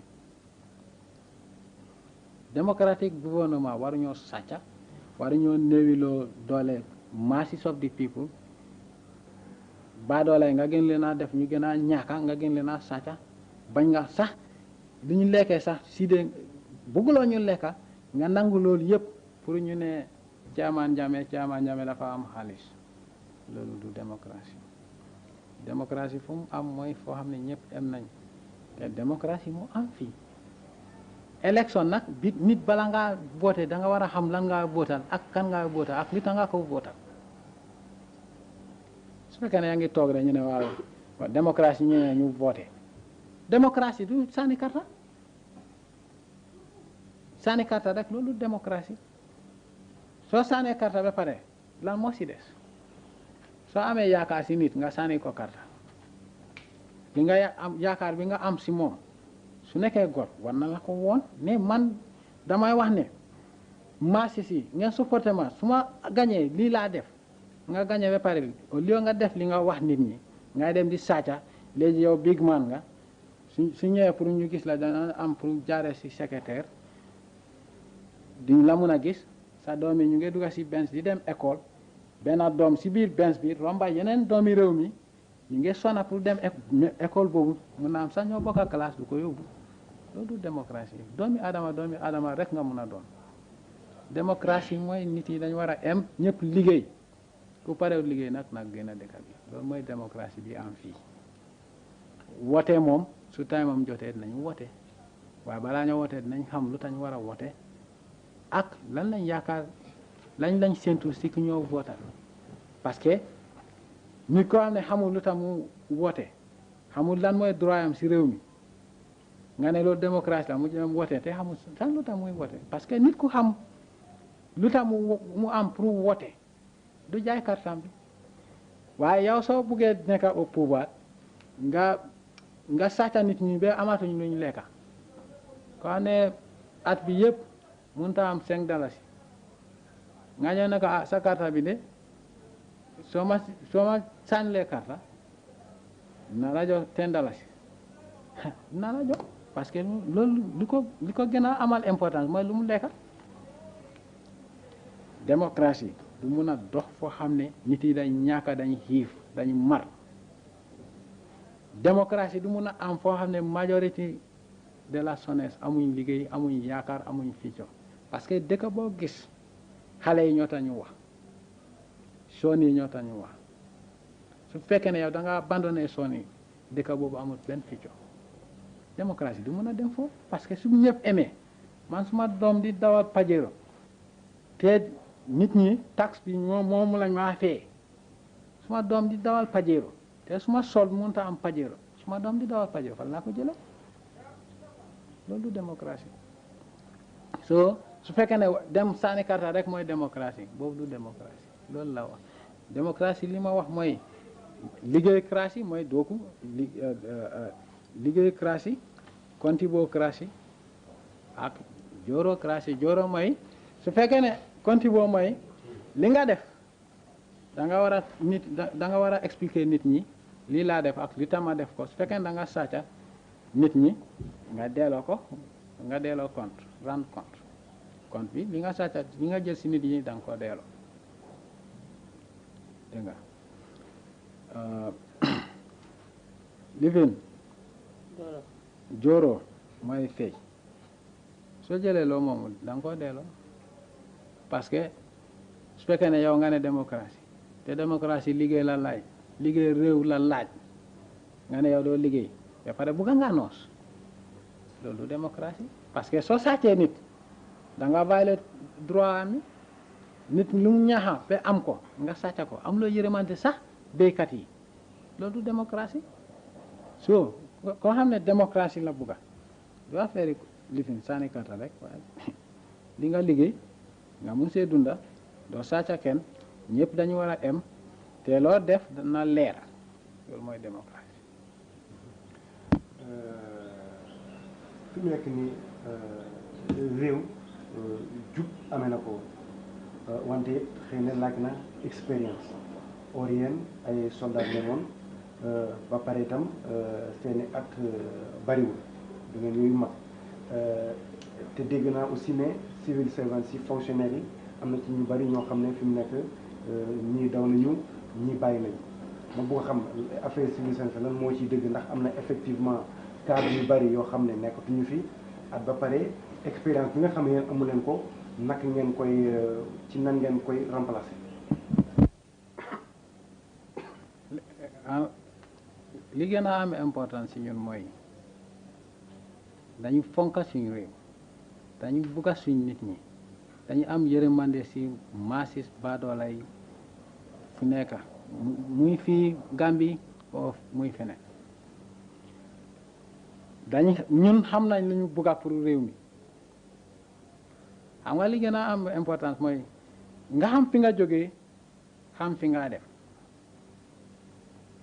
loolu mooy expérience bu gën a am importance ñun xam nañ fu ñu jógee xam nañ fu ñoo dem xam nañ li ñu bugga te loolu la ñoo def te ñun li ñoo liggéey ndaa am nañ expérience ndaa xale lañ ndaa mag lañ li ñoo defar dëkk bi 30 ans musuñ ko def musuñ koo gis waaye li gën a am importance mooy civil servant boo xam ne dafa dawoon nga xam ne dafa sàcca of course ñii sàcca di ndee xaar ñu fekka leen foofu su nit demoo marché Sandaga nga sàcca nga xam mu wóor la ne nit gis na la da ngaa daw nga loolu da nga dégg ñuy wax sàcca so ñooñu koo xam ne dafa daw dafa sàcca waaye di koy soni experience ku gom yàlla ñimu mollati mi alon koy tolle Gambia muta bi niaje Gambia bitala abe lokum na nyama munta ko ñin sola sol ani ñin police sol mel fang wollon kuntioti ya stationol ñaato walla be lorin loi koto amunta ko ku betaka nyama kara ni kara.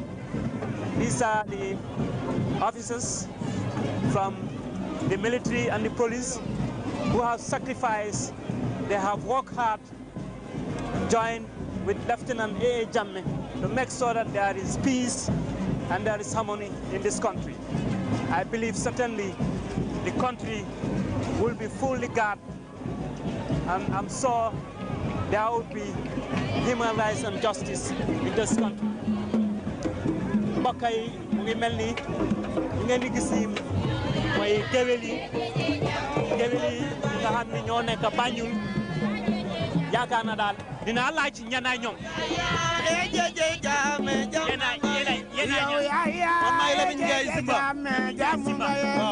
naka nga gisee bés bi. kontaan naa ci pouvoir bi nga xam ne militaire yi ñoo ko jël tey jii fii ci biir réew Gambia population bi di ñëpp kontaan nañu artiste yëpp kontaan nañu en particulier nag man Lamine Ndiaye mi nga xam ne maa ànd ak sama groupe ñuy wax groupe Lamine Ndiaye Zimba kon nag dama lay bàyyi ak ki nga xam ne mooy sama kilifa bi muy Cheikh Kabir Mbaye gaa ñu kon nag kontaan nañ soo leen ñu laajee luñ xam si bés bi dinañ si wax xoli Gambie yëpp sedd nañ dama ne jël nguur deret tuuruwul kenn jooyul kenn gaañuwul lu dul ñëpp bokk kontaan di tawte xam nga ne nguur gee ñu ko jël mbokk yi lii nag neex na lool trop géwél yi mënuñoo bàyyi ñu ne ba tey ma mun a waxtaan ak ñoom waaye nag balaa maa waxtaan ak moom balaa maa waxtaan ak ñoom li leen gis pol itam seen liggéey bi naka la mel fii ko bari segalere combat e yangana kaw binta e bende tambing e gala tambing e lana baykum ko man wal figido hande no hiri awa jama bono hande adno fo hoji do wada wati buri ya jamme e dugabe wala aja bre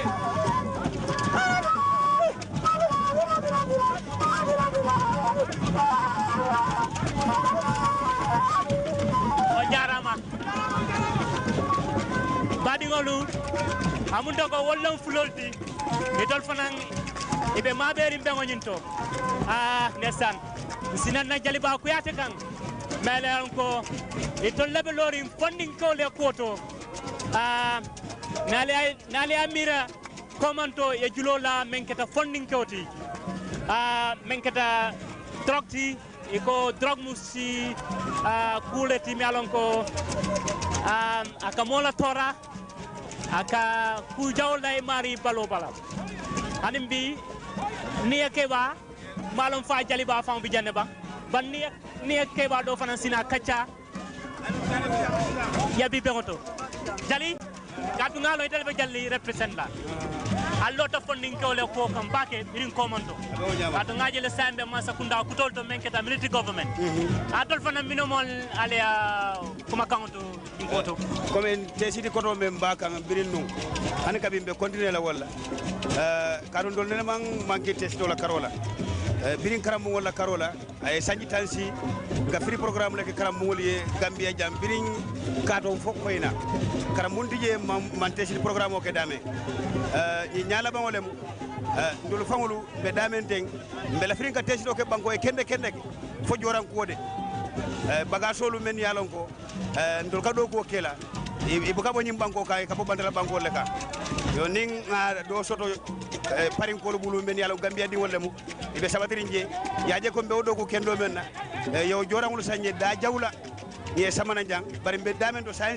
deng jorangul ni iti nyatal dana kam ba fala karakiri mo damma daga kuma karakiri mo buka kuma yo jorango be hameri wala bi baake o si o soto no ninga o soto no banku do ko do be tesi ngala lay janimbe fala mba kala dorong adum be wakili won atu ngaje jali jamal la nata jay benta bi ka ñu ko mabe ka ko kilimandi ngamere to fane yakumandin soto ifana ibe mo fola funding kewol wala mo ka funding kewol be tentu kadua bankola nemola nengala kairola nyemu kuma de me ala sudiyata mo be le nyanda kafula nyoma bayri duniya do adamadi yamu mendi ning ala tilo bondi rek ye jala bi nga tilo menje be jala wala la mbese kafu nyoma nga banko do ko muta ngaw bamba abar kaba ke jalima woro mu toñati Lieutenant Sabali whom we have met. That was the press officer Malik Jeng, who has just made introduction. Certainly, I know they are still waiting. They are very much ambitious to show their performance to Lieutenant Jammeh and his council members. When you look at the press government, there was some constraints, there were some problems. I now have great honor and pleasure to introduce to the people of Banjul the chairman of the Armed Forces Provisional Ruling Council and Head of State, Lieutenant Yaya Jammeh. Badingol amunta ko mina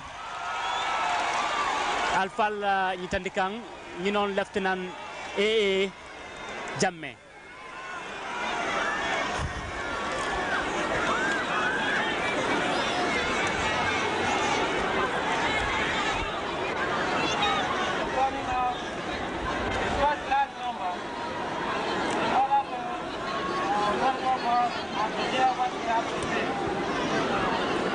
Unfortunately, due to the heavy rainfall,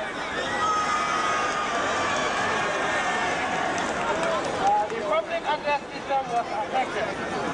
But one thing I have to assure you is that the meeting will be rescheduled for another day where the PA system will be a better one. I thank you all for turning out in such large numbers, and I must assure the people of Banjul and the environment that we are one. We are here for you, you are here for us. Gambia is one as from the 22nd of July. Let us unite and work for the betterment of our country. And especially the youth, it is your time. It is your time to show your innovative spirit and to join hands to develop the country. Destiny is in your hands. Another day, we will elaborate on the issues we have to solve. Once again, I thank you all on behalf of the Armed Forces Provisional Ruling Council, the Executive Council, and members of the various departments of the government. Thank you very much. Till another day. May God bless you all. Thank you very much, Lieutenant AA Jammeh. He has highlighted that let the youths to be united. He reminded the public since on the 22nd of July 1994. Equality in everything. Accountability is paramount.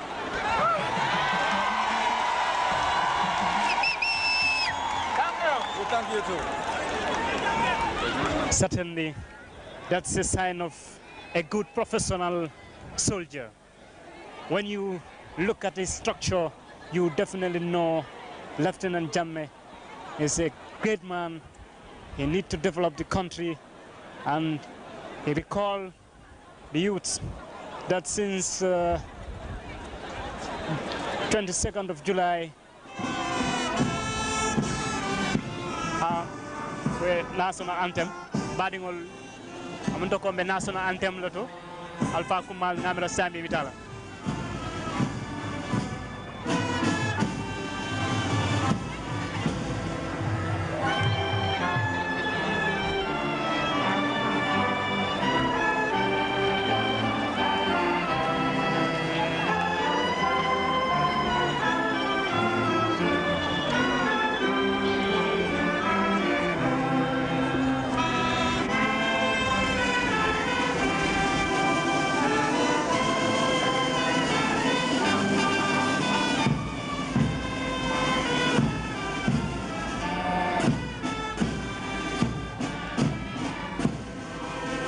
Thank you very much indeed.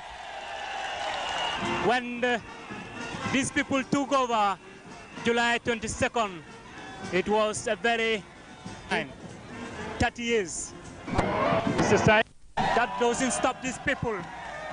They have sacrificed to carry on their duties. One love,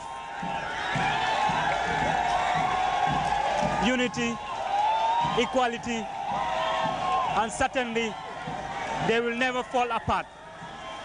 They will work for the interests of the people. Mbokk yi fu mu nekk nii mu ngi mel ni am forces yi ñoo nekk di nuyu kilifa yi ak di nuyu xale yi ñu ne xale yi Gambia ñu si seen loxo ñu ñoo war a jàppalante ñu nekk benn ñu tiyante ñu liggéey si nguur gi kon nag lii yaakaar nañ seen bopp ne dinañ liggéey Gambia baɗigol jamme dorna ɓe wuuri kañum siloto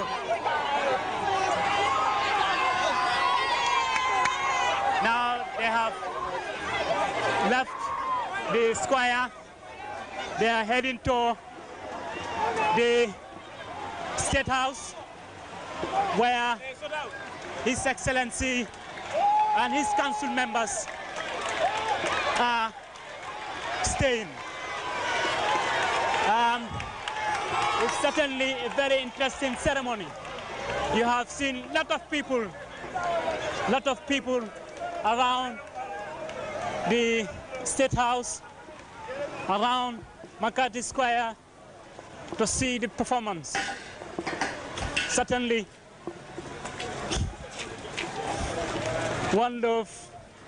look at these young people. Very quite interesting.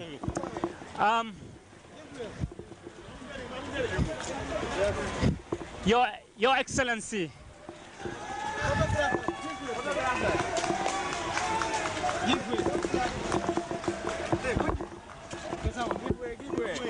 let's give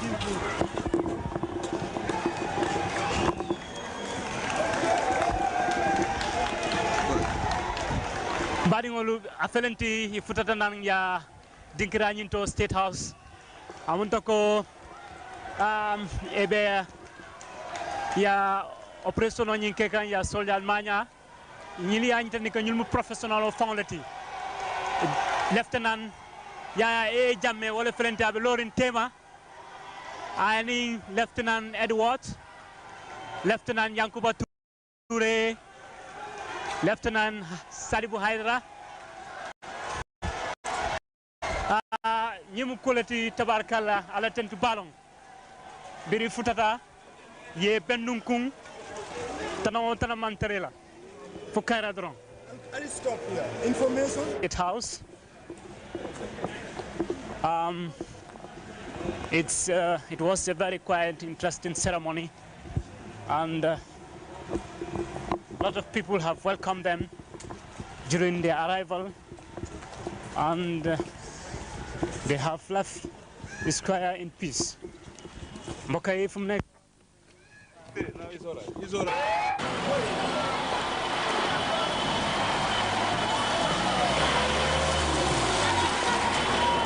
Set in this country. This is the first time in Africa, especially in the Gambia, when it's indeed a very interesting occasion. Really, this has never happened since during the colonial days. People were in darkness. People were suffering. But it was very hard to tackle. It was very hard to tackle the former government who was headed by Alhaji Sada Lateraba Jawara. It was time now to rectify the situation. It was time now to build the country. When you had the speech of Bemba Tambidu at the Independence Stadium, he said the military government did not make any coup, but instead it was a change of government. It was time to change the government. Certainly, we have observed it. We have seen the changes, and no matter how the situation is, people have landlords, and I am sure whoever is here today will know certainly the military have done well. This is more than interesting. More than interesting. Gambia has changed. Gambia has really changed. As I heard from the people, it's really changed. And I'm sure it's going to be fully democratic. We need people who have sacrificed. We need people who are educated to change the situation. We have got it now. Whatever they say, let them mean it. Whatever they talk, let them say the reality. We need justice. We need human rights. We need equality. We need people to have prosperity. We need people to live in harmony. And no doubt about it, I'm sure when the council have a good advice, they will rebuild the country. They will build Gambia. Here you've seen the Banjul people have shown a flag of Lieutenant Yaya Jammeh. I understand it's Banjul South. They have come with a support, with full support. They have come with understanding that it is time for the Gambian to change its structure.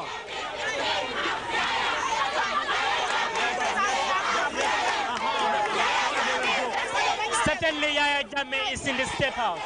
When you think of July 1994, they have struggled.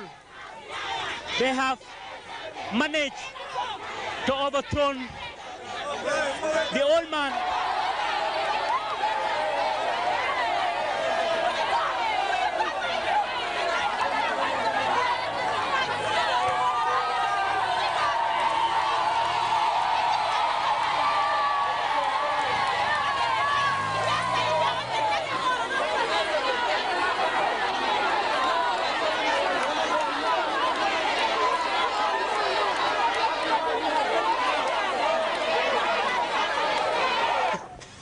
I understood they haven't forgive up. They want to show their interest to the public. The council itself has just boarded on the Pico, going in town. I think they are going on a demonstration. Lieutenant Yaya Jammeh, the head of state, Lieutenant Sabali, Lieutenant Edward, Lieutenant Singate,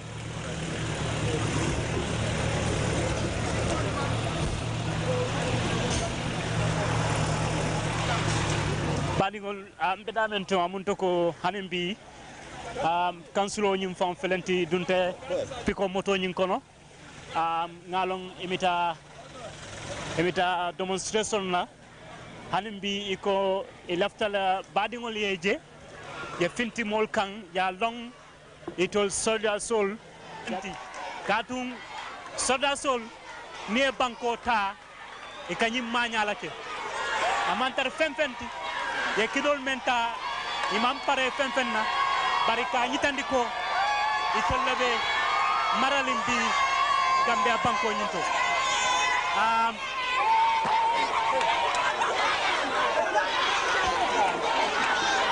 bokay fum nekani bokay mu ngi melni fum nekani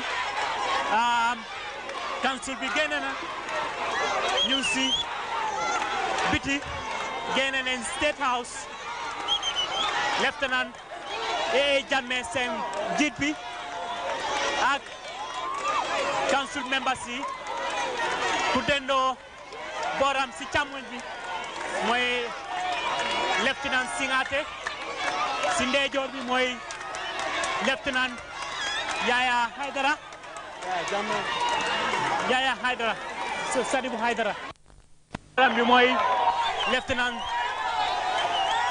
Sadibou Haidara si gannaawam noonu mooy lieutenant Yankuba Touré si boori lieutenant Sadibou Haidara mooy vice président bi mu doon di lieutenant Sabali dégg military bu njëlee réew mi dañoo wone seen doole ji dañoo wone seen xam-xam bi dañoo wone ñenaay ñoom ñooy kan fetel yu nga gis nii fetel yi doonuñ dara waaye nag si nguuri soldiers noonu lañ ko taralee mu ngi mel ni ba tey ñu ngi bàyyee ko State House ñu ngi ko demee boori marché ji di wone ji seen boppa baadiŋolu mbe dameŋoto mbotana State House ate memu président o ñaton koti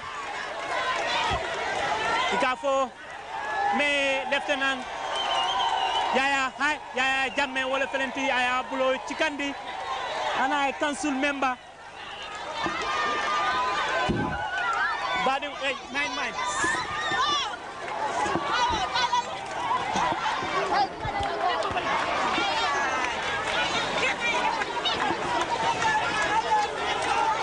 It's a really history in the Gambia. Since these people took over, today is the very first time. Today is another history. You could remember the first coup in 1981, which was a sabotage. It was a sabotage. They haven't planned well. They could not succeed. But these people, they are professionals. They know the aim of the government. They know the interests of the people. They don't want any sabotage since they took over. There was no bloodshed in this country. There was peace, and a lot of things began to change. Indeed, remember, if you could remember in 1981, as I said earlier on, the coup was a failure. They could not plan it well. There was a lot of incidents. There were a lot of fightings, looting, killing people, and the like. But this one, certainly, they want peace. They want equal rights and justice. I'm sure if you look at their demonstration today, these people are willing to help. They're willing to sacrifice for the interests of the public. And no doubt about it, this Africa, such an exercise is conducted by the Council.